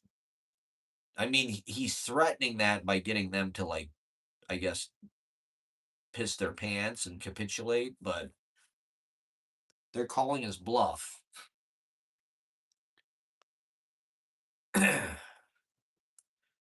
Life is a lot like poker. You have to be able to read people. There's always something going on with people. You never know.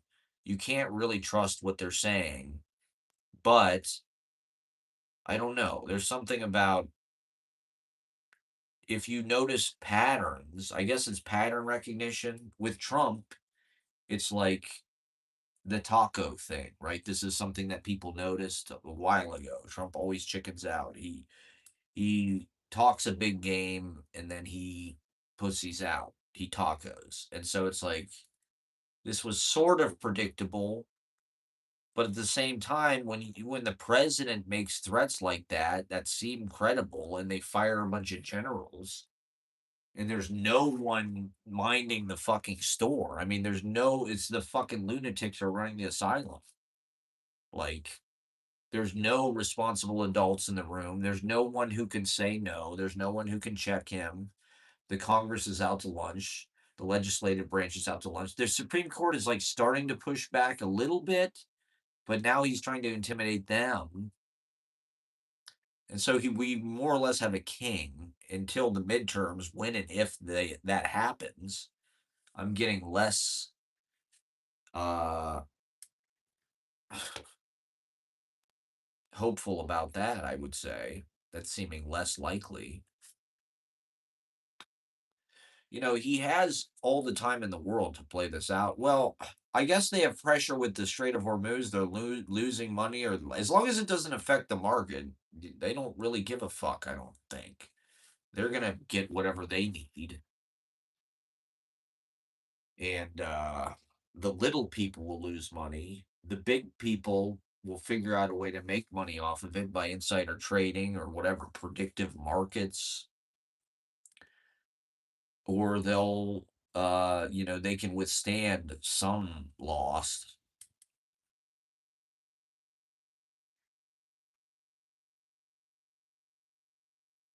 So I don't know. It feels like they've been priming us for, like, a big war for a few years. I don't know. There's been a lot of talk about World War III even before Trump got elected, and I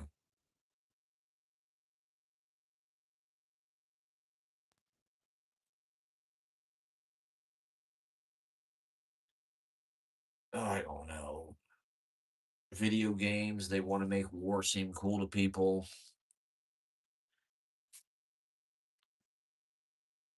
God forbid. Hopefully, they just kick it down the road like they did with last year, right? Last year, there was like the 12-day war or something. Trump sort of put the tip in and then he took it out. Now we're back. I heard this story. A friend of a friend was saying she met somebody once at a at a party, and this woman said she gave Donald Trump a blowjob. This was at some party like in Manhattan. This older woman, and it was like, that's pretty incredible. Could you imagine? Could you imagine giving the Antichrist a blowjob? He's like a minotaur. His body is so like his upper torso is so like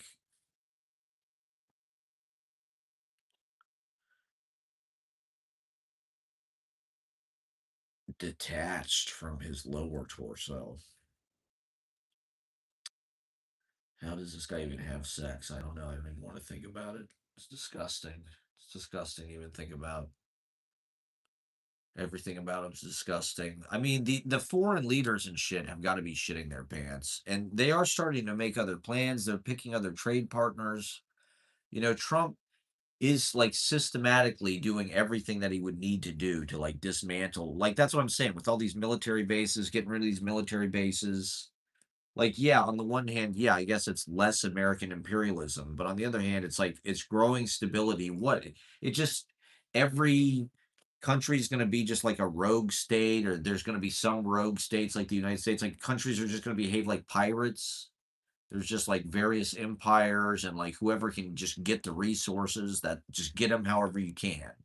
Just get the fucking whatever you need for the batteries or the data centers or the chips, get silicon, whatever fucking you need for the. But it's like these global supply chains are what made things like iPhones possible. There's all these different minerals and shit that comes from all over the fucking, it's an intricate. There's 10,000 little parts that come from every little fucking place, and it's all interconnected. In a certain way, globalism is not a bad idea. The idea that it's a one world, one people, one love. It's ideal. It can be looked on as idealistic, even though there is a dark underbelly maybe to it, the United Nations or something, or the neoliberal post-war order. We're about to find out what else, is it just going to be a bunch of gangster, like Russia is going to police their thing, China's another gangster, we're a gangster, and we're just going to manipulate more vulnerable countries that can't fucking protect themselves, steal their we got to control Venezuela and Iran, because that's how we're going to retain dominance over China. And we got to get Greenland and fucking. I'm gonna have a cupcake here.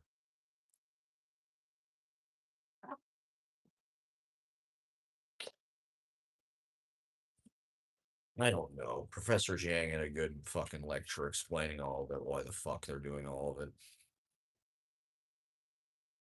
Just I mean, keep themselves rich, I guess.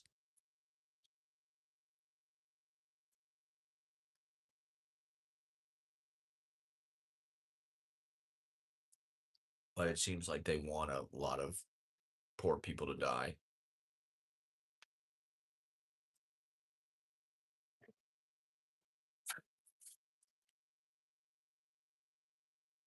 Trump even says it, like he does this shit for fun. He might do it just for fun. He might do a little more bombing just for fun. It's like that's sick. That's not the kind of person that should be in charge of that. Like there's, it's not like a fun thing. I guess, it's like Joffrey or something. I guess there have been psychopathic, sadistic Richard III. It's not unusual for these people to find themselves in positions of power. It's like a glitch in human psychology or something. Why do we end up with these psychopathic, mad, in Trump's case, it's like he's literally got, some kind of mental issues at this point. It's like he's not as sharp as he was. Everybody can see that. But with Reagan, it was a similar thing. He was old and kind of lost his mind toward the end. But like with Reagan and all of those neocons, it was like there was this whole team of people. It was like Reagan was sort of like a figurehead.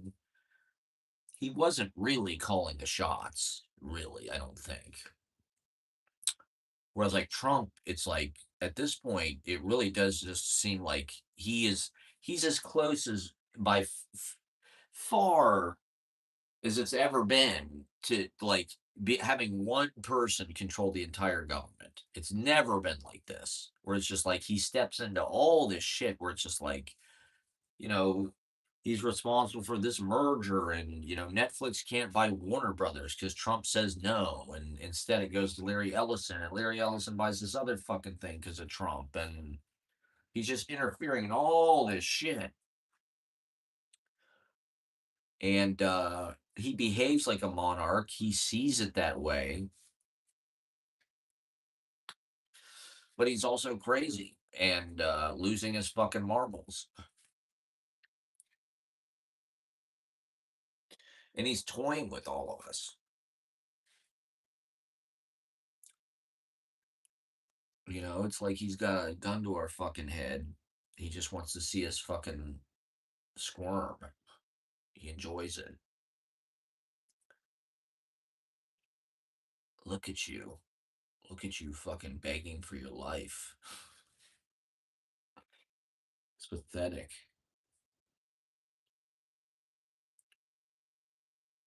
Do you see how scared they were? They really thought I was going to do it.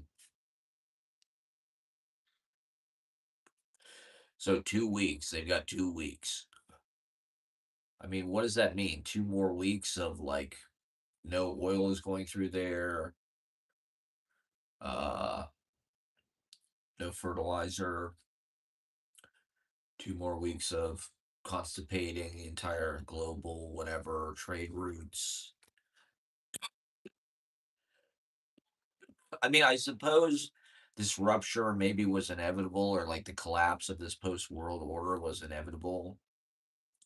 It's just weird that like the system or whatever, the human genome almost is such that it created somebody like Donald Trump who is like so perfectly equipped to just like fuck the whole thing to smithereens. Like I mean, he's so, and but he also has this kind of like individual genius where like he cultivated his own rise through like the media, and like, he's one of these people where he's like an artist that you see through the decades. He reappears on all this shit. There's interviews of him in the fucking 70s with Roy Cohen and blah, blah, blah. He's on Letterman in the 80s. Phil Hartman did a fucking Donald Trump impression. He's in goddamn, he keeps popping up and popping up. He is like a brand. He is like an icon for better or for worse. And, he's sort of this New York kind of emblem and product. And yet it's weird because his public image is just sort of this innocuous kind of mascot of just like wealth or something. And yet his personality, who he really is so fucking like, who would have thought the same fucking guy that hosted goddamn Celebrity Apprentice with fucking D. Snyder and fucking Pauly Shore and whoever, I don't even know who's on it. Fucking uh Gene Simmons is the same guy that is gonna fucking nuke Iran or cause the fucking apocalypse to happen or, you know, cause Israel to become the next like superpower. It's like that's so strange to me that that is the same fucking person. Maybe Chuck Barris was a fucking CIA agent. Like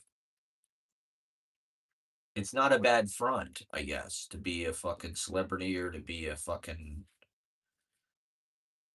like Trump what has been subtly influencing public opinion as this sort of like epitome or apex of wealth, this sort of like gaudy, almost like parody of what it is to be rich. He is uh like a cartoon of like rich guy, gold everything, big buildings named after himself. And now he is going to bring back the Messiah by lighting the spark of Armageddon. What did Pete Hegseth say? Something about lighting the spark of. This is like literally what the military's like platform. These are the orders they're giving people. Our mission today is to light the spark of Armageddon among the infidels. Praise be to God.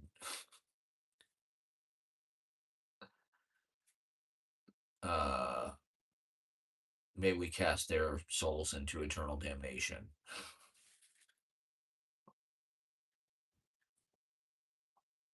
Uh, I'm not gonna fight. I mean, look at all they're gonna have to do is take a look at 5 seconds of one of my YouTube videos. It's practically all I talk about. There's probably people right now watching who are like spies. There's probably ICE agents watching this who are like, oh yeah, we can't wait to get this guy. As soon as Trump declares martial law, we're gonna go to this guy's open mic. He's an enemy of the state. He's too subversive. His poetry is too powerful, too radicalizing. We need to get this guy. We need to deport this guy to El Salvador jail. Supermax. But I'm an American citizen. Not anymore. No one. You have to buy citizenship now. At a certain point, it'll be like a country club. It's gonna be like Trump. It'll just be like a big Trump National Golf Course, America. But we're gonna change the name. Now it's gonna just be called Trump National. And if you're rich, you can like buy a membership. And you can if you like suck up to Donald Trump, if you have assets that he's interested in exploiting, then you can join this country club of the most fabulous country on earth. Or we'll just steal everybody else's resources and live in absolute, opulent tackiness. Just cheap, ugly, like Liberace decorated the entire country. It's gonna be like Liberace fucking tornadoed through Purple Mountain's Majesty. America the Beautiful. Not anymore. It's gonna be all gold lame and like fucking lion heads, or it's gonna look like Versailles if it was designed by Jeff Koons. It's gonna look like Versailles from the dollar store. Liberace, people. President Liberace. It looks like Liberace decorated the Oval Office. I'm sorry, but do people even know who that is? I mean, my references are way old. Now it's crazy how quickly the slang changed. Everybody's like, "Unk Max," everybody knows all these stupid like Groiper terms. All of the sudden, I'm being left even further behind. My Liberace references. Who's the modern equivalent? I wouldn't even know. Troye Sivan or something? Who's the modern Liberace? Who is somebody that Gen Z? Elton John? I don't know. No one really captures the true Liberace-ness other than Trump, I guess. But it's a disgrace. What this guy did to the White House, he should be fucking executed just for that. That is absolutely unbelievable that Trump tore down a portion of the White House without asking anybody, without telling anybody, without any, just like secret in secret. I mean, could you imagine? Could you imagine if any one of us behaved that way in our lives in any fucking way? Could you imagine if you just tore down like part of your fucking house and just like start? I guess you could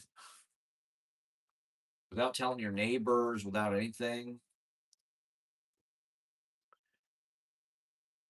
Or like your place, that's not even his fucking house. He's like renting it for 4 years. He's a temporary tenant. He's on the lease. He's not even, an owner. It'd be like doing that to your apartment. It's like, yeah, I ripped out, three of the walls. I just didn't really like them. I built a big statue of myself.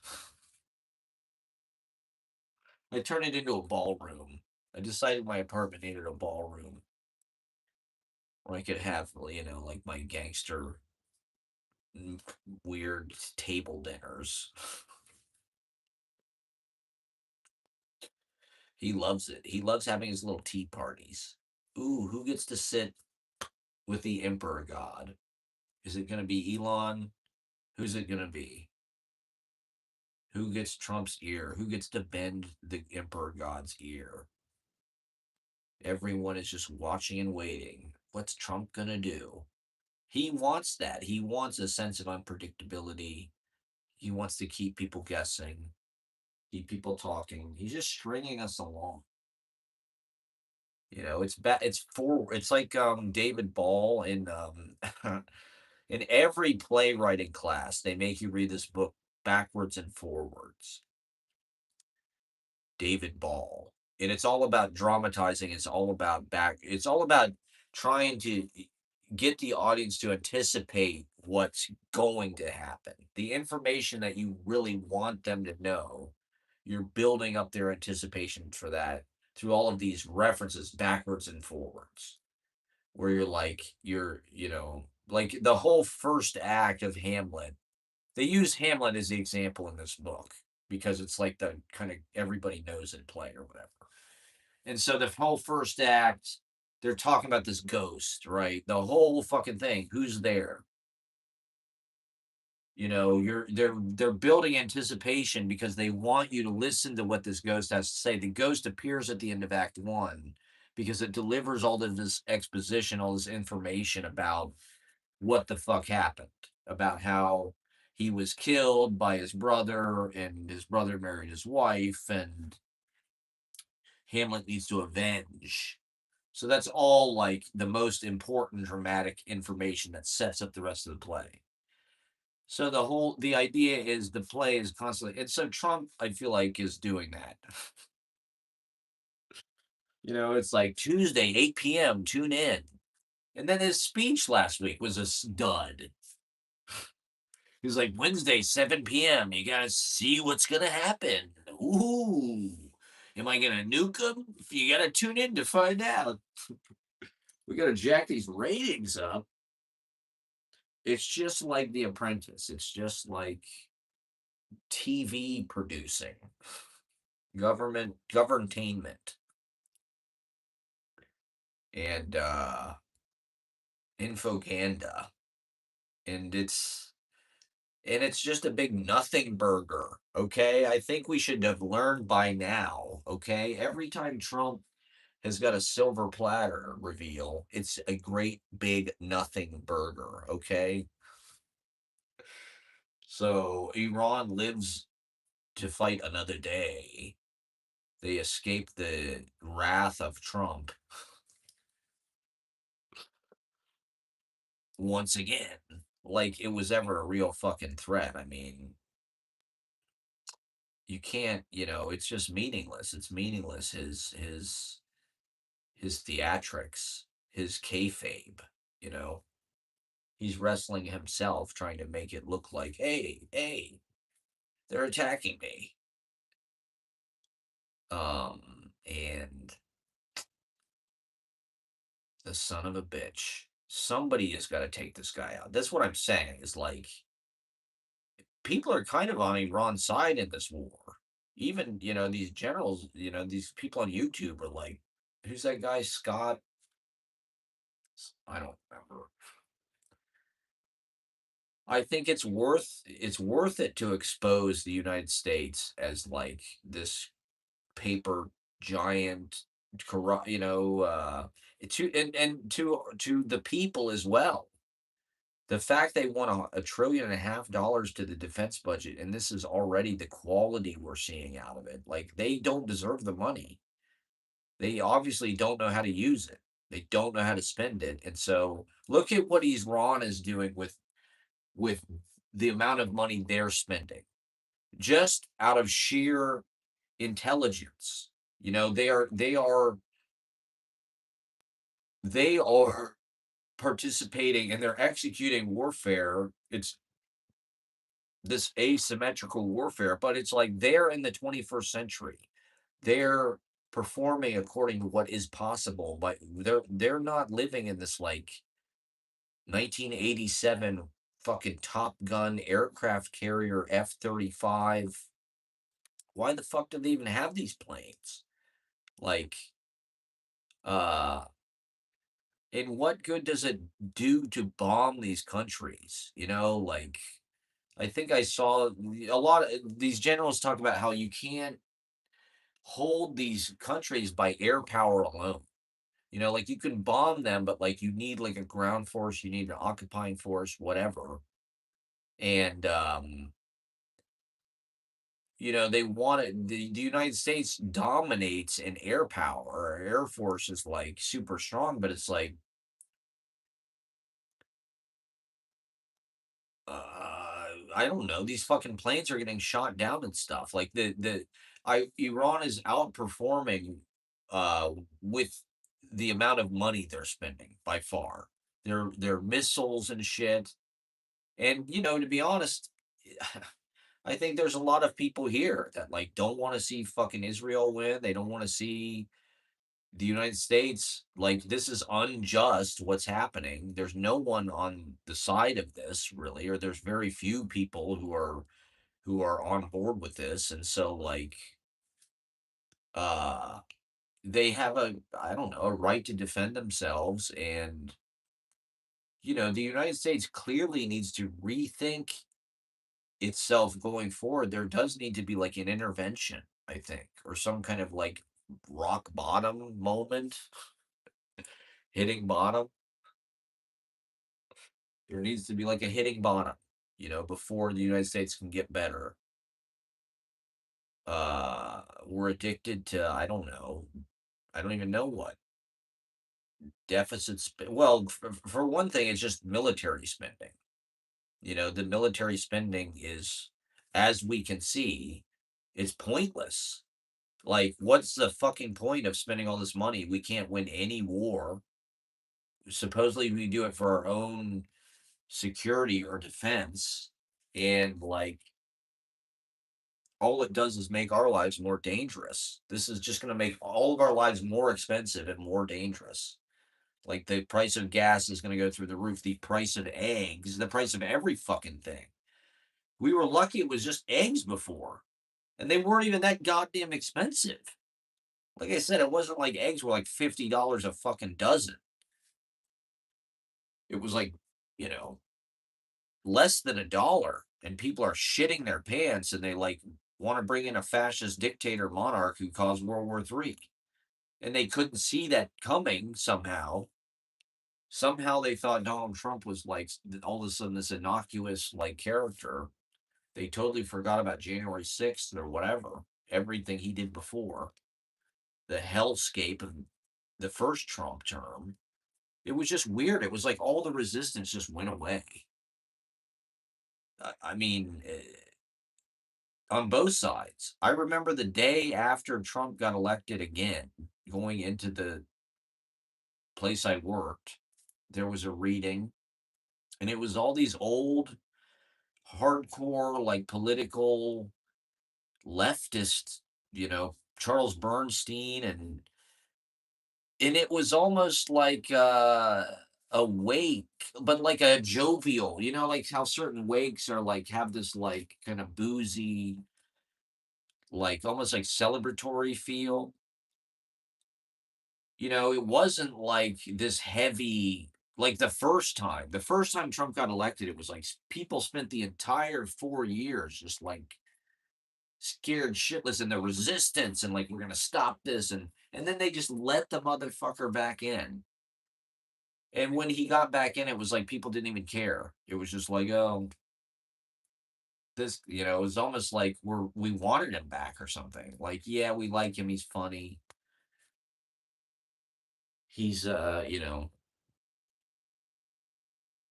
one had this attitude of like, oh shit, like we need to like remount the resistance and be hyper vigilant about fucking pronouns and policing every little goddamn racial microaggression. That's how we're gonna fight Trump, by like reading Roxane Gage's book or whatever. And here we are, knee deep in the shit. And they're going to commit a genocide against a country of what? How many people live in Iran? 90 million people. First of all, I just don't know if they can bomb their whole fucking country. Like, really? I thought we were running out of ammunition or something. I thought they already said we're running out of fucking bombs. It's like now they need 200 billion more. Now they need a 1.5 trillion more. They're going to get us into a situation where we don't have a fucking choice. That's what I'm expecting. They're saying Trump is trying to reorient us toward a wartime economy, whatever the fuck that means. I mean, they got rid of the old, there is no economy. It's all just AI, supposedly. Everybody lost their jobs. At least this is what the internet tells me. Everybody got fired or laid off, or white collar people are being replaced, blue collar people are being replaced. It's impossible to find a job. Colleges are falling apart. Somebody was telling me, who was it? Was just saying like these universities, like the new school, is just like falling apart, I guess. They can't get kids to come. They have no budget. Like they have to fire everybody. They're laying off all the professors. It's like academia in this country is just I how the fuck did all this happen? I don't know. I guess it's just propped up with the petrodollar or something. It became a big racket. College as recently as the 90s was like $400 a semester or something. It's like they exploded the price of it because they ripped off our generation basically, and everybody younger than us by just charging out the ass for everything, stretching us way beyond the limits of financial uh, tolerance.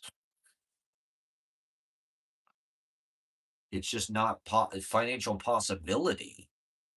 It's just not realistic how they don't understand that it's impossible to budget the things that they factored in, supposedly according to the market. Why did the cost of education explode? They were charging people based on like a loan system rather than just like you could pay it off with like your summer job or something.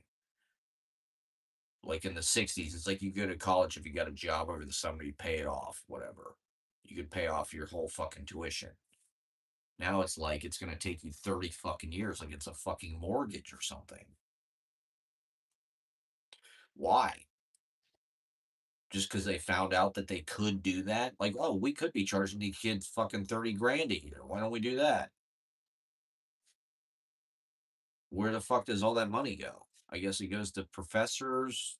They can't pay the professors either. It's all like these adjuncts that make minimum wage or less. Nobody has a real position. Uh, so we're all on fucking YouTube like Professor Jang. He's not a real professor. Who gives a fuck? It's better that he's a high school teacher. He's a hero of the people. He's one of us. Fuck the elitist professors. They're just bought and paid for. They've just neutered their message so it can be acceptable for the indoctrination factories. And these universities are more about putting people into a social caste. Like if you go to a state school, you're just like a different, you're like a cow. You're one of the chattel, like that's a goy thing to do. Yeah, I don't state schools feel culturally, I don't know. Is that wrong to say? Maybe that's dumb. And then private schools, it's like, I don't know. There was this whole thing, this woman had this video about Tucker and how his dad was in the CIA, and a lot of these kids who get sent to private school, they have like a certain, I don't know. It was ridiculous. It was like they have a certain wound because their parents send them away when they're like 15 or whatever. Their parents don't want to deal with them, or their parents are rich, they got more important shit to do. Tucker's dad was in the CIA. And so they sent Tucker to go away to some fucking boarding school or some shit when he's 15. So it's like your parents are rejecting you or something. And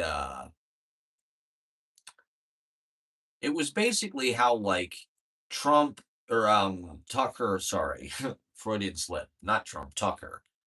Tucker's the next Trump. I don't think Tucker's gonna be a lot better than Trump when Tucker's president. President Tucker Carlson. Oh my god, we are fucked. We are so fucked. And now, like, you can't get out of the country. I don't know. Oh, people don't realize. I don't think people even thought it could possibly be this bad. The people who voted for Trump, it was almost like a lark or something. It was like a lighthearted vote. People thought they were voting for something like lighthearted. They thought Trump would just be like in the White House, like dancing and making jokes, roasting people, but like I don't think anybody predicted that like 45-year-olds were going to be drafted into like hand-to-hand combat in a ground war with like the most treacherous. I'm not climbing those mountains. Are you insane? Are you fucking insane? I mean I'm a conscientious objector, okay? Fuck you. I want to be upfront. I'm a conscientious objector, okay? I'm going to be like William Everson. I'm going to have my own publishing poetry press during the fucking war. I'm just going to publish queer leftist poetry during World War III. That's how I'm going to participate. I'm going to host open mics. USO open mics. That's the way I'm going to contribute. Open mics for the troops. Um,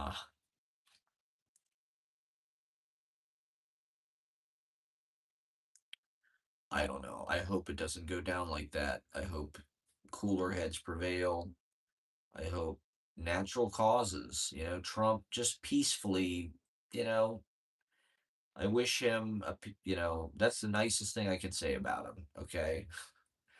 I just wish he would go peacefully in the night, one night soon, sooner the better, sooner the better. I mean, JD Vance, I think that would be I mean, that in of itself would just be like indicative of just like how far this country has fallen and just how pathetic. We're not getting what we deserve. If if they're that functional and they're that high functioning with, supposedly our country is so much better than theirs and we have so much more talent and blah, blah, blah, and economic power and like look at our lives, look at the way we're conducting this war, look at our public servants, look at the quality of our lives versus what they have there. Look at the dignity and the intelligence with which they're conducting this war, the strategy. There's none of that on our side. It's just a big money fucking lighting it on fire, just taking out like what was it? Hegseth spent like millions of dollars on like steak and lobster dinners and shit. Like this is not like Doge. They took all of the money they were sending to like starving people and they spent it on this dickhead's like, Wolf of Wall Street fucking uh back what is it? Bacchanals. Bacchanals. Fucking Hegseth. I hope Hegseth dies a I mean, I shouldn't say this on the internet. I hope Hegseth gets crucified like Jesus Christ, his hero. He wants to be a Christian soldier so bad. Why doesn't he get out there with a fucking some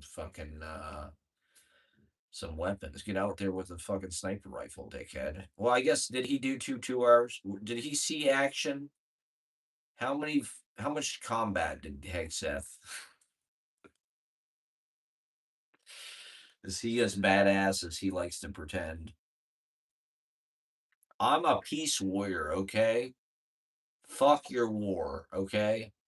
That's what I think. I'm a conscientious objector. I want to be very clear and upfront. That is a legitimate thing in this country. That's part of America, is being a conscientious objector, okay? I don't care. Put me in, I'll be like Muhammad Ali. I mean, I was reading this book about Jean Genet. I went to the library the other day. Where was it? Which library was it? Why the fuck was that the library? Oh, it was in the East Village. I went to Tompkins Library, which I was reading this book about Jean Genet, written by Sartre, which I've never really read Sartre, but I thought, okay, this might be kind of interesting. It's called fuck, I can't remember. Um, but it's sort of an interesting. I was watching this video. This video popped up. Jean-Luc Godard. He was talking about being a European director is different because you have all these centuries of culture behind you that you have to think about.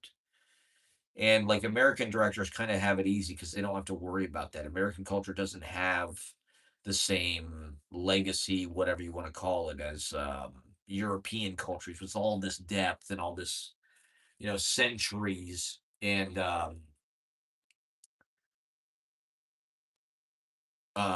part of his point was, well, he was saying that like Americans, like, they don't have like an intellectual culture, like it's impossible to be an intellectual, they don't really want that, whereas like in Europe it's like they're kind of more open to other kinds of movies, different ways of cinema. It doesn't have to be this certain way, this kind of Hollywood way. And this fucking book about Jean Genet was sort of like that, where it was like it was almost like, it was more of a like a he's just poetically riffing on the biography of Jean Genet, but he's telling the story. So it's almost like a Deleuze and Guattari book, or it's almost like an art piece in of itself, where it's almost like one of those Wayne Kalstenbaum books, where it's like this like conceptual uh but it's focused on this one person. It's like it's the biography of Jean Genet, who I'm not really that familiar with, but it's almost like a poetic, like using that as a way to like riff on whatever. And I don't know that much about Jean Genet, and I don't know that he's that famous anymore. I think he was more famous in the 50s and 60s. Like I know he was like a big thing to the Beats, and he went to the Chicago convention with Allen Ginsberg, and I think they were doing a profile of him and fucking Esquire or some shit. And I part of the reason why I think he's famous is because he was in jail. He was like a prisoner I don't really know why, but I think he wrote like some of his books in jail and shit. And so I was reading this thing about he was talking about Jean Genet, I guess, started to do poetry readings in jail. That was where because he said something about he saw another prisoner read a poem and Jean Genet did not like the poem that the other prisoner read, but all the other prisoners like loved this guy's poem because it was like the poem in Cocktail. It was like doggerel. It was like rhyming. It was kind of like a simpleton poem. And so like all these people like loved it immediately and celebrated it when this guy read it in prison. But Jean Genet was sitting there sort of reservedly judging it and thinking, well, I could do what that guy did. You know what I mean? Like I heard his poem. That wasn't any fucking thing special. I could do better than that guy. And look, they're celebrating this guy. And so he started to write poetry just to kind of prove that he could do it as well as this guy. And they said at some fucking meeting or something someday he got up to read his poem just sort of to like you know to do what the other guy had did, I guess, or to like to just to execute that part of the idea. And so he had written this poem, but the point of it was that, at least according to Jean-Paul Sartre in this book, in this sort of interpretive biography, was like Jean Genet wrote this poem sort of knowing that the audience was going to hate it. But the reason he did that was because they celebrated this other guy whose poem sucked, according to his kind of pretentious, whatever, cerebral tastes or whatever. That would mean that their opinion doesn't matter anyway. And so by writing a poem that they didn't like, that was personal to him, and sort of, whatever, executed his own fucking ideas or something, it was like that was the point of the act of doing it. Was like, yeah, it's just proof that you fucking people don't know what the fuck you're talking about, that you hated my poem, but you like this other guy's piece of shit. You elected fucking Trump. And I don't know. That's a little bit convoluted, I suppose. Maybe that is copium. Is he smoking copium there? That's just cope. But I don't know if that relates politically. Was that related to some political thing that I was talking about? But I could relate to that to some way. And well, I don't know. Partially, I guess the idea that like Jean Genet started as a poet in jail, or like there was something. What is it? I don't know. There was something in the book or something else where they were talking about. Was there some song? There was some lyric or something about like they made a palace out of prison or something. I don't know. To some degree, there was some idea that like Jean Genet had like adapted to life in prison or something. And not that I want to go to fucking prison ever, uh, by any means. But what the fuck are we gonna do? I mean, what is gonna happen? What is gonna happen in this goddamn country? It's gonna split in two. If this war escalates and people start dying for Jeffrey Epstein and for Israel and for oil, and a lot of people start dying, and like I said, they're already hiding it. They're already hiding the numbers. We really don't know what's going on. We're sort of being kept in the dark. Like all of the bases in the Middle East are blown up. Like, really? That sounds like kind of hard to do, probably. Like, it's probably not easy to do that. Like, how easy could it fucking be to blow up every god? I thought you want $1.5 trillion fucking dollar blank check next year. Like, whoa, whoa, whoa. What the fuck? They just blew up all the fucking bases. Like, what are you gonna spend the money on? You better think of some fucking strategy. You better get the rest of us are. having to strategize about every goddamn little decision we fucking I can't buy a fucking pump for my air mattress because I can't spend the $8 or whatever. So you want $1.5 trillion to do what now? To fucking buy more aircraft carriers from fucking Tom Cruise? I mean, I know he's the last movie star, but like they're playing video they're beating us with Xbox controllers.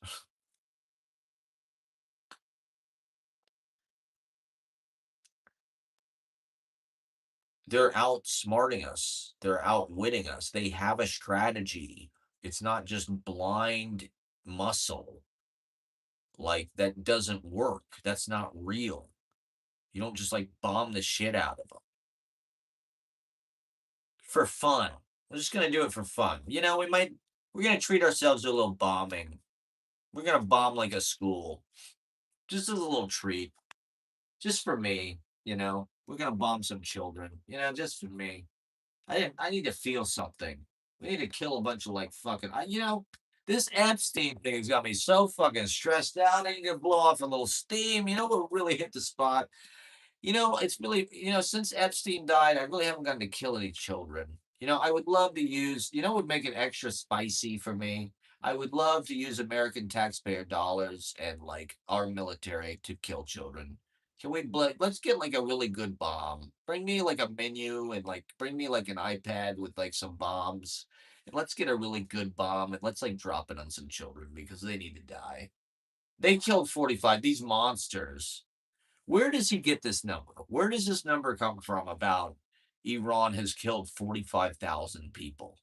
Because I even have repeated that on my fucking live stream because I heard him say it. I just assumed that he was telling the truth.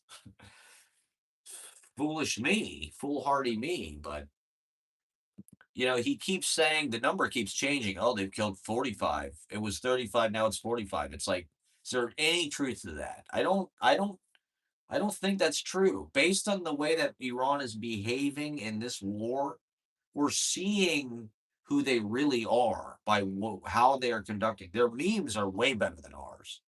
These AI memes that Iran is making about Trump are fucking crazy. They're so much better than ours. Like they've got, I mean, it's hard to believe. I thought America was supposed to be like the leading content maker. They're beating us at content. Get Logan Paul in there. Something. Do something. Jake Paul. Do somebody. Theo Vaughn. Even Theo Vaughn has turned on him. Theo Vaughn and Rogan are like, God damn Israel. I hate it. The Democrats did this. I blame Biden. God damn Israel. This fucking war. It's stupid. I just hate it. It's like I hate Theo Vaughn. Theo Vaughn is just representative of just like people trust like idiotic the facsimile of like emotional naivete. Like, oh, he's just so honest. He's just so open hearted. Like, no, he knows what the fuck he's doing. He's a fucking racist. He's a racist. He's not a rube. He's like fucking facing the crowd. He's like Lonesome Rhodes. Theo Vaughn is Lonesome Rhodes for fucking, you know, the manosphere podcasting kill Tony generation. For people who think clavicular is like Jordan Peterson. For people who think clavicular is like, I don't know,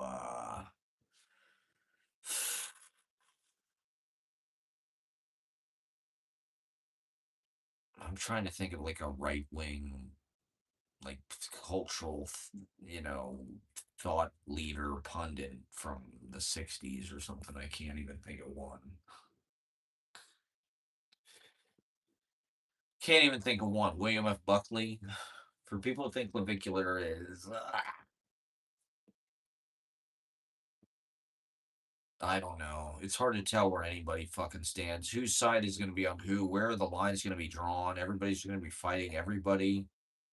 How is the Civil War going to go down?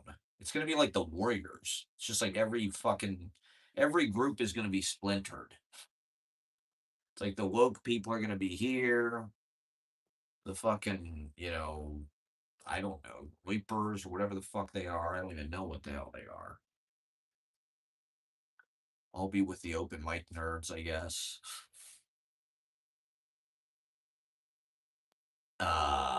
Believing in truth and beauty and free speech and articulation and intelligence for Christ's sakes, analysis. Even if, this is the best we can do, sitting in a fucking canvas chair with a built in cup holder, just running my mouth, trying to speak my truth, just trying to. I've been watching Professor Zhang, Jeffrey Sachs, nonstop, keeping an eye on the geopolitical, you know, teeter totter, hanging in the balance. We're teetering on the brink, people. We've never been closer to midnight. And Donald Trump, the deranged. I mean, he's been called every fucking name you could possibly imagine. Every metaphor, every fucking Cheeto, whatever it is. Mango, Mussolini. None of it worked, believe it or not. None of it worked, people. And so we're all streaming our dicks off trying to stop this thing. Thank you guys for watching. Like and subscribe. Venmo me. I'm trying to crowdfund my book. Okay. It's all in here. I was talking about all this shit. War commercial. I called my book War Commercial. Fucking 2023. And I mean, they want to get these Gen Z kids. They got them. They got them by the balls. These kids. They are gonna get drafted or something. I hope. I hope to God not. I hope we back the fuck up. I hope. Just chill out. Everybody, just chill the fuck out. Okay. Put your guns down. Trump, just give them whatever they want. Okay. You lost, bro. No one cares. We'll like you better. Just back the fuck down. And I don't know. How are we going to get rid of this guy? How has it gotten this far? I mean, to be fair, there are a number of Christian conservatives in the Senate and in the Congress who go on trips to Israel like every fucking year together. And like, this is what they want. This is what they believe in. They believe in like the prophecy of the end of the world. The Jews will go back to Israel. Does it say that? Show me the part of the Bible where it literally says that. Where does it say send Jackie Mason to fucking Gaza? Kill all of those people. Kill all of the real Palestinians. I mean, Jesus was Palestinian, right? I mean, is that wrong to say? Is that wrong? He was. It was called Palestine, was it not? I mean, maybe that's wrong. Maybe I'm like being anti-Semitic by saying that. I'm going to get an email from the Anti-Defamation League. We love the Jews. We kid them. Why do they want to kill everybody? Why do they want a little nukage with the Google Jerry Lewis? Where would Jerry Lewis stand? Would it be like nuke? Where's Jerry Langford stand on this? I mean, come on, Jewish brothers and sisters, and we want peace, we want love, we want to share. Just share. God damn it. You can't just take, and kill, and get this Netanyahu guy. How do we get rid of these people? Who's going to save us? Who's going to save us? No one is saving us. Do you believe this? They're just letting this happen. No one is saving it. Who could it be? Who's going to be a hero? That kid in Pennsylvania tried. They disappear. I mean, is any of this real? No one's heard or seen anything about this pilot?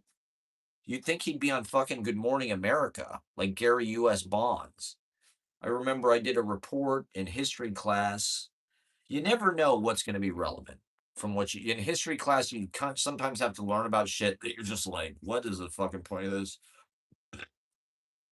They did a report about Gary U.S. Bonds, who was shot. I forget what happened, but his plane went down in like the other side of Germany, East Germany or something. He was behind enemy lines, like Owen Wilson. And I don't really fucking remember what happened. It was like a sort of a hostage crisis type thing, and the whole country was like, "What the fuck is gonna happen?" Is his name Gary U.S. Bonds? No, that's a fucking singer. What is the guy's name? Gary Bond? Who was the guy who got shot down? It's not Gary U.S. Bonds. That was quarter to three guy. What the fuck is the guy's name who was shot down in East Germany? See, I wasn't a very good student, I guess. What the fuck was that guy's name? He had a cool name. I'm pretty sure it was Gary something. It was definitely Gary something. Fuck. I wonder if I have my hotspot on. I probably don't. Shit. I can't look it up because I don't have my hotspot on. Somebody look it up. I don't know. Gary something. Gary U.S. Bonds. I don't remember. Gary, fuck. God damn it. I wish my hotspot was working. Let me see. Let me see if I can find a. I gotta figure this out. Gary something. What? It was it Gary Bonds? Barry Bonds? Anyway, I don't remember what the hell happened to him. They got him back somehow. So every once in a while, there's drama about some fucking pilot. I mean, supposedly they torched a bunch of fucking equipment as a way to like destroy their tracks. It's like Jesus Christ, the army is incredibly wasteful. I mean, they spend like they have an unlimited budget because they do. I mean, Jesus Christ, like if you think Hollywood spends a lot of money, $1.5 trillion fucking dollars, like they just blow up these planes that cost $300 million. Like it's like we just gotta get rid of them. Can't leave any evidence behind. It's like, okay, that's a little wasteful with a fucking children's tax debt. They said something about every person in the United States is like gonna have to spend like what $9,000 for this war or something. If that bill ever comes due, will remains to be seen. But I mean, our economy could crash, the dollar could crash. It could all happen at once. The AI thing. Uh, we could starve. What are we gonna do? What the fuck are we gonna do? People, who is gonna save us? I mean, can somebody get close to Trump? Somebody. I mean, like I was saying, he made fun of Islamic religion. They generally like are not cool about that at all. I don't mean to be like racial or anything or like Islamophobic, but like it's sacrilegious. They take that shit very seriously. Trump is just like truth socialing Alu Akbar. It's like, uh, can nobody get like a clear shot on this guy? There's people like trying to kill him from like miles away on his golf course, like regularly. They're like picking up these people who are like walking to like his some golf course he's on, like trying to kill him. Nobody can get even close. No one can get a clear shot on this guy. But I just like, do we know anything about this pilot? Shouldn't he be a national hero or something? I don't know. I feel like he would, if this was the 90s, he would definitely be on Good Morning America. They'd be like, here he is, the fucking guy who escaped Iran. His plane was shot down and just by his own, who the fuck knows how he did that? I don't know. He was like Owen Wilson in that movie. Uh, Pretty good movie with Gene Hackman, Owen Wilson. Not a bad piece of military propaganda. They had to prime us. They had to get us ready for any time to go to Kosovo or whatever, or Kandahar. And Jesus Christ, man. We're still waiting. We're still anticipating, you know. Trump has got us anticipating. It's David Ball, you know. Now we're gonna have to wait 2 weeks to see how the fuck this plays out, if and when and how the shit's gonna go down. And I don't think the Iranian people are gonna back down. In my experience, that's not the deal. And so Trump is gonna have to capitulate. What do they want? They want reparations and they want all the bases gone. It's like that already happened. They blew them all up, supposedly. Jesus Christ. Trump, you wanted to get rid of these bases. There you go. It's a controlled demo job. They did it for us. Just get out. Get the fuck out. Nobody wants to be there. The whole idea was we're wasting this money on these overseas wars. That money could be spent here on healthcare, on our infrastructure. Look at fucking China. They cannot build a fucking high speed rail anywhere in the United States. They just can't do it. It's for some reason the bureaucracy, it's too expensive. China, meanwhile, it's like you can fucking travel anywhere in fucking like hours. I don't know. It's like incredible. It's incredible. The Chinese propaganda is like really, you know, I'm into it. I want to go. Professor Zhang's in goddamn China. Somehow he's on YouTube. He says he's got a VPN and some shit. They don't have YouTube in China, and somehow Professor Zhang is on YouTube. That's where he puts his videos. He doesn't post them on fucking Chinese. You know, I don't think he could. But we love Professor Zhang. He's an icon. He's a hero of the people. I want to dedicate this stream to Professor Zhang. I mean, he's definitely. I don't necessarily know that I agree with everything he says, but he's definitely the best. He's the best commentator on YouTube, I think, about this shit. He's got a great setup. He's got great. It's like he's just like listening to a really great teacher. He's got a great sense of storytelling, sense of drama. What he says is super compelling, and his analysis is pretty on the money.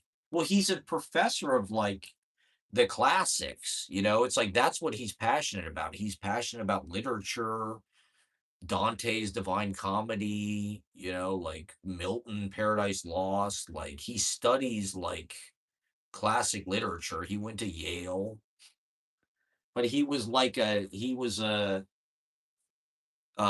scholarship, you know, he got a scholarship. He was from like an immigrant kind of like poor family, but he got a scholarship to Yale and he sort of resented it. He didn't really like it was just all networking and shit like that. So he's really just like a poet. He's probably got poetry. I'll bet you anything Professor Zhang has got poetry. He's probably got some poetry that he's written. Or, you know, he probably reads poetry. I wonder what he's into. He probably likes like Louise Glick or something. I wonder what poetry Professor Zhang reads. Well, he likes the classics. I don't know if he reads a lot of contemporary. He probably reads like I was saying, like maybe Shakespeare. Oh God.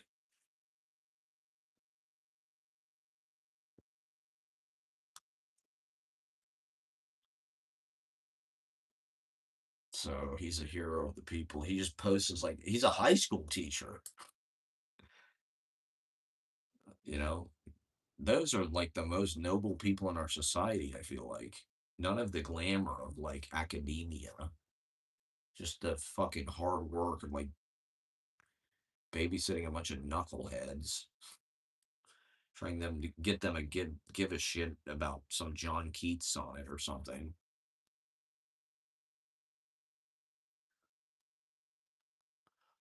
God bless them. And I think people want to be taught. In New York, there's all these like lectures on tap series. People want to go to a bar and like listen to somebody talk about an interesting subject, listen to a professor, listen to an expert. They want to go to like a lecture. People want to be smart. They want to learn. They want to, you can marry that with socializing. That's one reason why I think poetry readings are so great because it's like you're marrying partying with thinking, with sort of like an artistic beautification of the world through language. Other like-minded people are probably attracted to that. People who are, I don't know, verbal, linguistic, autistic, whatever the hell it is. Is poetry a form of autism?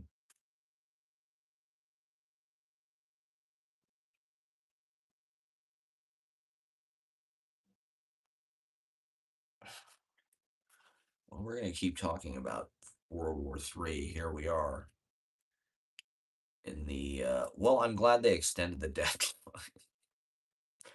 Trump couldn't get his shit together. He's still got to think it over a little bit.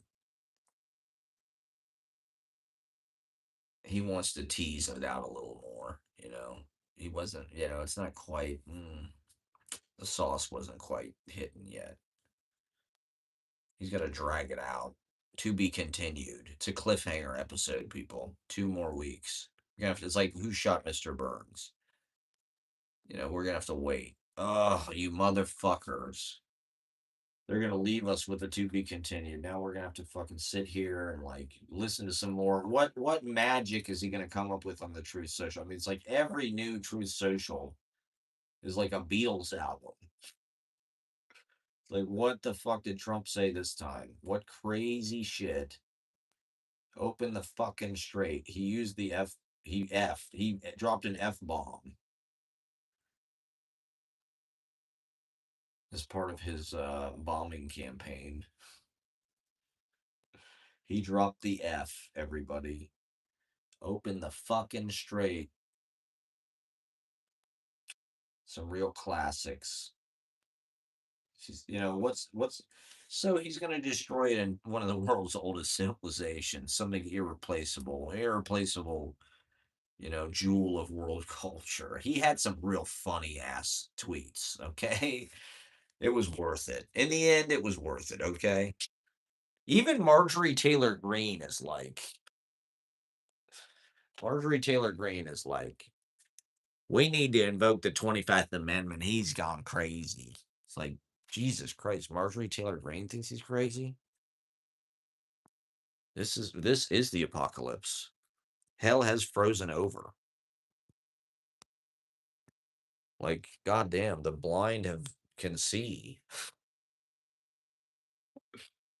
The lame. It's time for another cupcake, everybody. If you're at home and you have a cupcake, have a cupcake. Ashley, I hope you're doing good. Hope you feel good.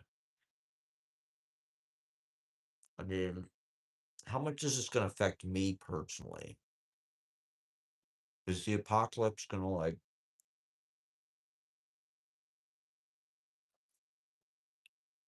I'm kind of banking on it.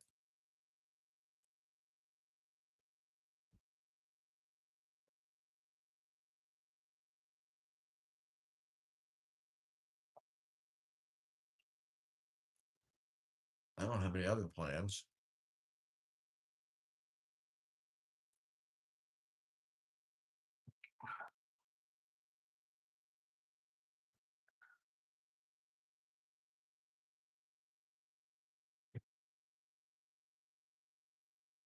Trying the best that we can to, talk people out of it.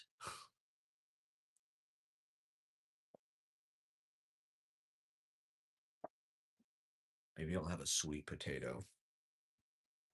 This is superfood, everybody. It tastes like a dessert.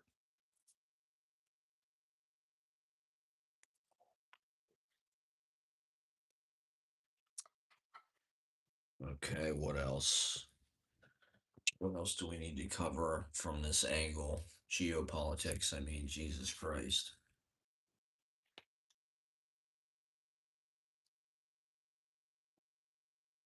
It's like it might get to the point where we have to fight a war to stop a war.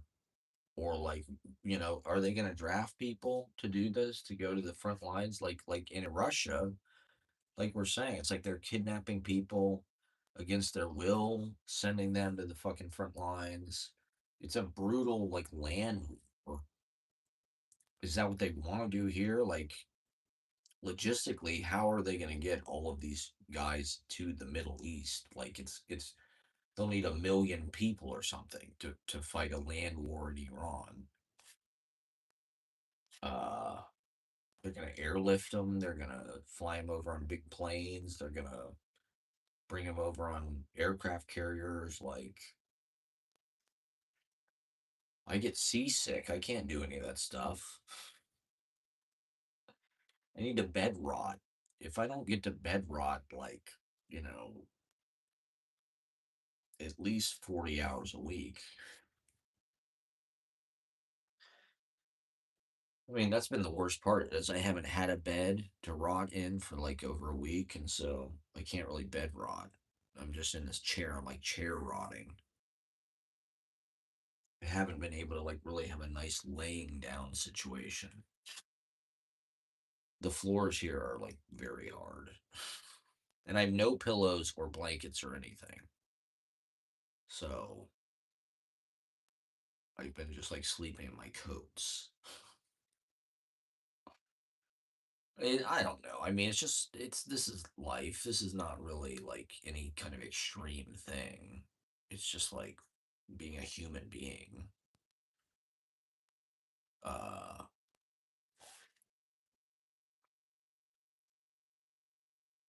they should not get to interfere so much with like where we get to sleep. Everybody deserves like a night's sleep in like a comfortable place, I feel.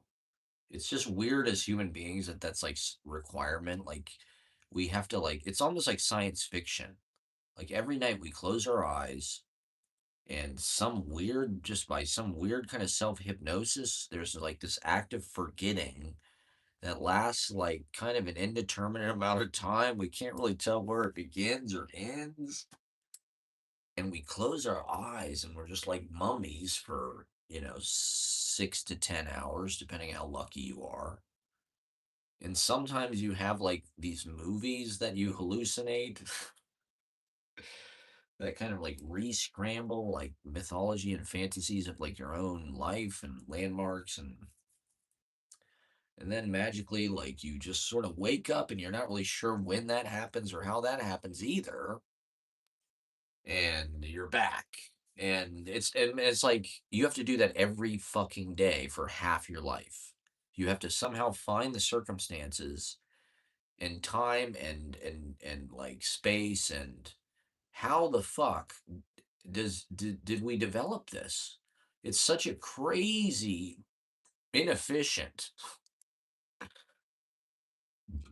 like what is it, our bodies need that much time to just upkeep, to regulate themselves, to defrag, to repair. It's just such a crazy, extremely heavy workload to rest. And I mean, particularly in our current world, it's just like so predatory where it's like it's expensive to find an apartment. So where do you sleep? You sleep in a fucking car? That's barely tolerable. People can't do that. You really can't do that long term. And so what? What do you do? That's insane. That's so insanely predatory. That should be in the Constitution. People have the right to a comfortable place to sleep every night. Rest, relaxation. I saw this video in some Nordic country. They pay students $1,000 a semester or something to go to school or something. Uh, why don't they do that here? I thought that was the conversation people wanted to have. Hey, let's take some of this military budget and put it into socialistic programs. America is so rich. America has so much wealth. These billionaires all want to live here. They should be taxed. There should be a surcharge to live here. And it's like that money's not theirs anyway. That is just a fake thing that they've convinced society that like these rich people deserve billions and billions and billions. It's absurd. That money belongs to the people, to the employees. It's created by everybody. It belongs to everybody. So we shouldn't even be looked on as like taxes. I mean, taxes are just the name for it that we have that has like definitely a negative connotation, but it's really just like it's like apportionment, like for some reason we have identified these wealthy owners as like being solely responsible for I don't know how the profits, whatever happens to their own profits, so they just keep the money they make or something. And the fact of the matter is that's actually kind of a lie because there's a lot of people who are involved in other ways. Amazon.com, for instance, there's thousands of people that work for this fucking company, delivery people, like they are more responsible than they're getting credit for the company's value. And Jeff Bezos gets to keep all the fucking money. And it's like, if they should figure out whatever fair amount to pay the goddamn everybody is. And that's how much money they can get. But they've convinced people that the minimum wage should be whatever the fuck it is, $15 an hour, or 7.25. They convince people to just accept being exploited. And nobody in this country fights back. No one's doing anything. No one is doing it. I mean, I guess are people even making content about it?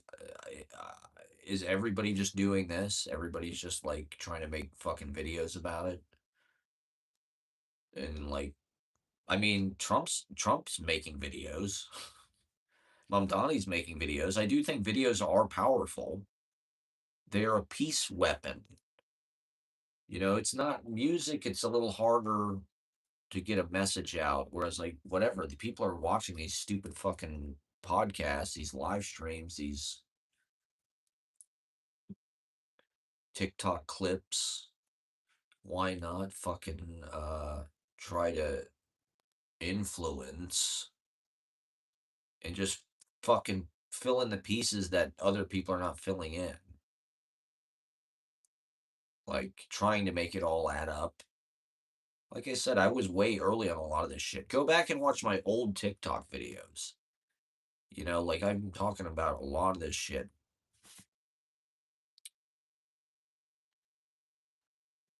If you can't predict the future, then oh yeah, I wanted to talk about Ben Lerner too. I didn't read the article, but there was a big puff piece. For whatever reason, the New York media loves Ben Lerner. They love Ben Lerner. He's the ultimate, like, I don't know, AP English kid or something. And his parents are psychiatrists, which I also really don't like or trust. His parents are both like therapists or something. It's like that feels very. That's why these people like him because they're all in fucking therapy and like I don't know. Ben Lerner just seems like there doesn't seem to be anything heroic. There's no like persona. He's just like this kind of banal gray like hoodie. He's like the Zuckerberg of literature. It's like he's not like an adventurer. He's not like he's just like this student. He's just an academic, and he's been within this sort of like corporate academic structure, and it's just all about like succeeding at brown nosing, submitting to the fucking grant. Like his whole book, Leaving the Atocha Station. He's on a Fulbright, I think, in Spain, and so he's just sort of an academic overachiever. And, like, there's nothing really, like, picaresque or, like, heroic to me. Like, he's not, like, a glamorous he has no charisma, and, like, I don't know, to me, like, that's part of the greatness of a lot of the American writers or poets, I mean, especially, is, like, their drama, their sense of, like, self-theater. Think about somebody like Tennessee Williams or Walt Whitman or all of the great writers have, like, think about Melville. Like, he went on fucking whaling ships. I mean, he was a clerk or something in, like, a New York finance thing, but, like, he wasn't writing about Whole Foods. Like, Ben Lerner takes, like, the most banal, like, corporate, safe kind of bullshit, and he's politically astute and correct, and, like, don't get me wrong, like, his work is definitely highly intelligent and, like, very well done. His poetry, I think it has a lot of good stuff in it, to be honest. I don't, like, dislike it. I don't, like, read Ben Lerner and then, like, I'm infuriated. Like, it's definitely enjoyable. I think that's part of the reason why people like it is because it's just kind of like it's funny, it's topical. He can bullshit, kind of like essayistic art analysis or poetry criticism, or he can speak that kind of high rhetorical, academic, jargony, blurb copy. He can write reviews for whatever, New York Review of Books or whatever. The New Yorker fucking loves him. But it's just like his work is just like kind of a copy and paste and a duplicate of like a really boring reality, which I don't like find like romantic or adventurous or heroic in any way. It's like celebrating the banality and like the safety of all of it. And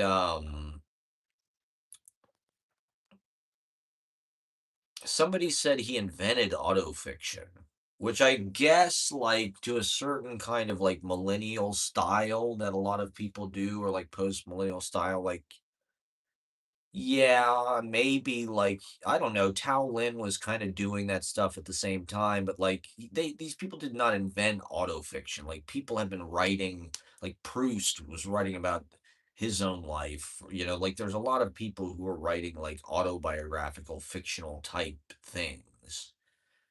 Um, and taking it to that extreme, to where it was like all that you wrote about, like I would say that is one of the things that's different about Ben Lerner is like unlike David Foster Wallace, who is like writing fiction, like I haven't read David Foster Wallace, but like, from what I understand, his books have elements of like maybe his real life, but like the characters have crazy names like Incandenza, and there's almost like Pinchon books. They're taken to these kind of like heightened, made up, like levels and areas and shit. Whereas like Ben Lerner, it's like it's almost like it fits the iPhone era because it's just like iPhone literature. It's like a recording, and in a certain way, he was maybe like a leader of that. But, like, everyone was sort of having that same realization at the same time because the iPhone was putting us all into this, like, very lyrical kind of first person documentarian mode. I mean, I was Now Scarred was another thing that was, like, in the air at that time. I'm not really sure when the first My Struggle book hit, but, like, Nalsgaard was the thing when I first came to New York that was like sort of the toast of the town. Everybody was obsessed with these My Struggle books, and it was like binge watching television. Like they were like fast forwarding or watching on 2.5 speed, like somebody's life story or something. Where it's like he's so I don't know, revealing or honest about every fucking facet and analytical and just exhausted. But he's writing it super fast. Like now, Nausgard is like Proust's, but like on fucking Adderall or I don't know. Like it's not like this pensive, slow thing. It's like he made these books like really fast and they read them fast. I never read any of them, but like people were obsessed with them, in the early 2010s. He was like this hot Swedish or whatever the fuck he is, Nordic, rugged, blonde.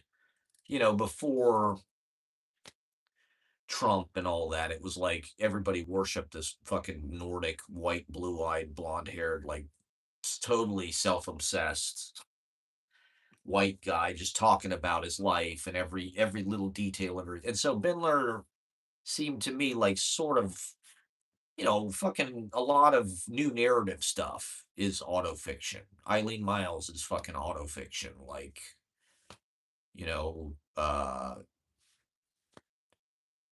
Chelsea Girls is fucking autofiction. Like, I think it's a little absurd to say Bindler invented autofiction.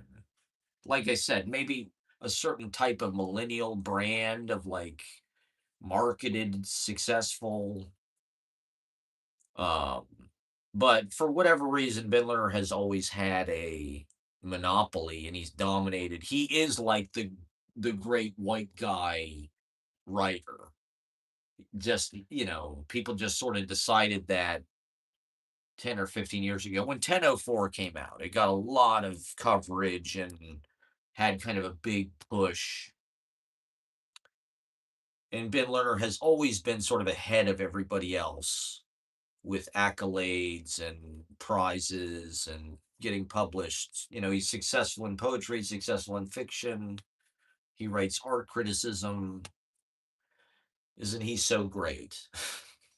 He's just an overachiever, and I don't know. There's something that about him that I just find like just wait. It's like he's not William T. Volman. He's not fucking Mark Twain even. He's just like this. He writes this like it sounds really smart and but it's also like accessible,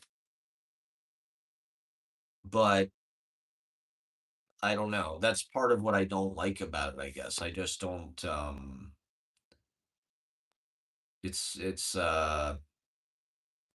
it's not even that I don't like it, I guess. It's just like it just doesn't it's a testament to just like kind of how uninteresting a lot of things are. It's not like this imaginative fantasia of like memory and creativity. It's not 100 years of solitude or something. It's like, and I don't even find him necessarily like that truthful of a writer per se. He hones in on certain things that are culturally like relevant, maybe, or like zeitgeisty. And like it's cool that he's up there. But he's not cool to look at. He dresses like shit. Like, I don't know, writers should be sexy. Writers should be and, like, I suppose there's probably a lot of women that think that he's sexy because he's fucking huge and, like, he's got all of the clout. He has all of the clout. It's like no other white guys have any clout. It's like Ben Lerner has all of it. And, there's just nothing to be said for like being charismatic or like having like a persona built into the literature. His persona is just like so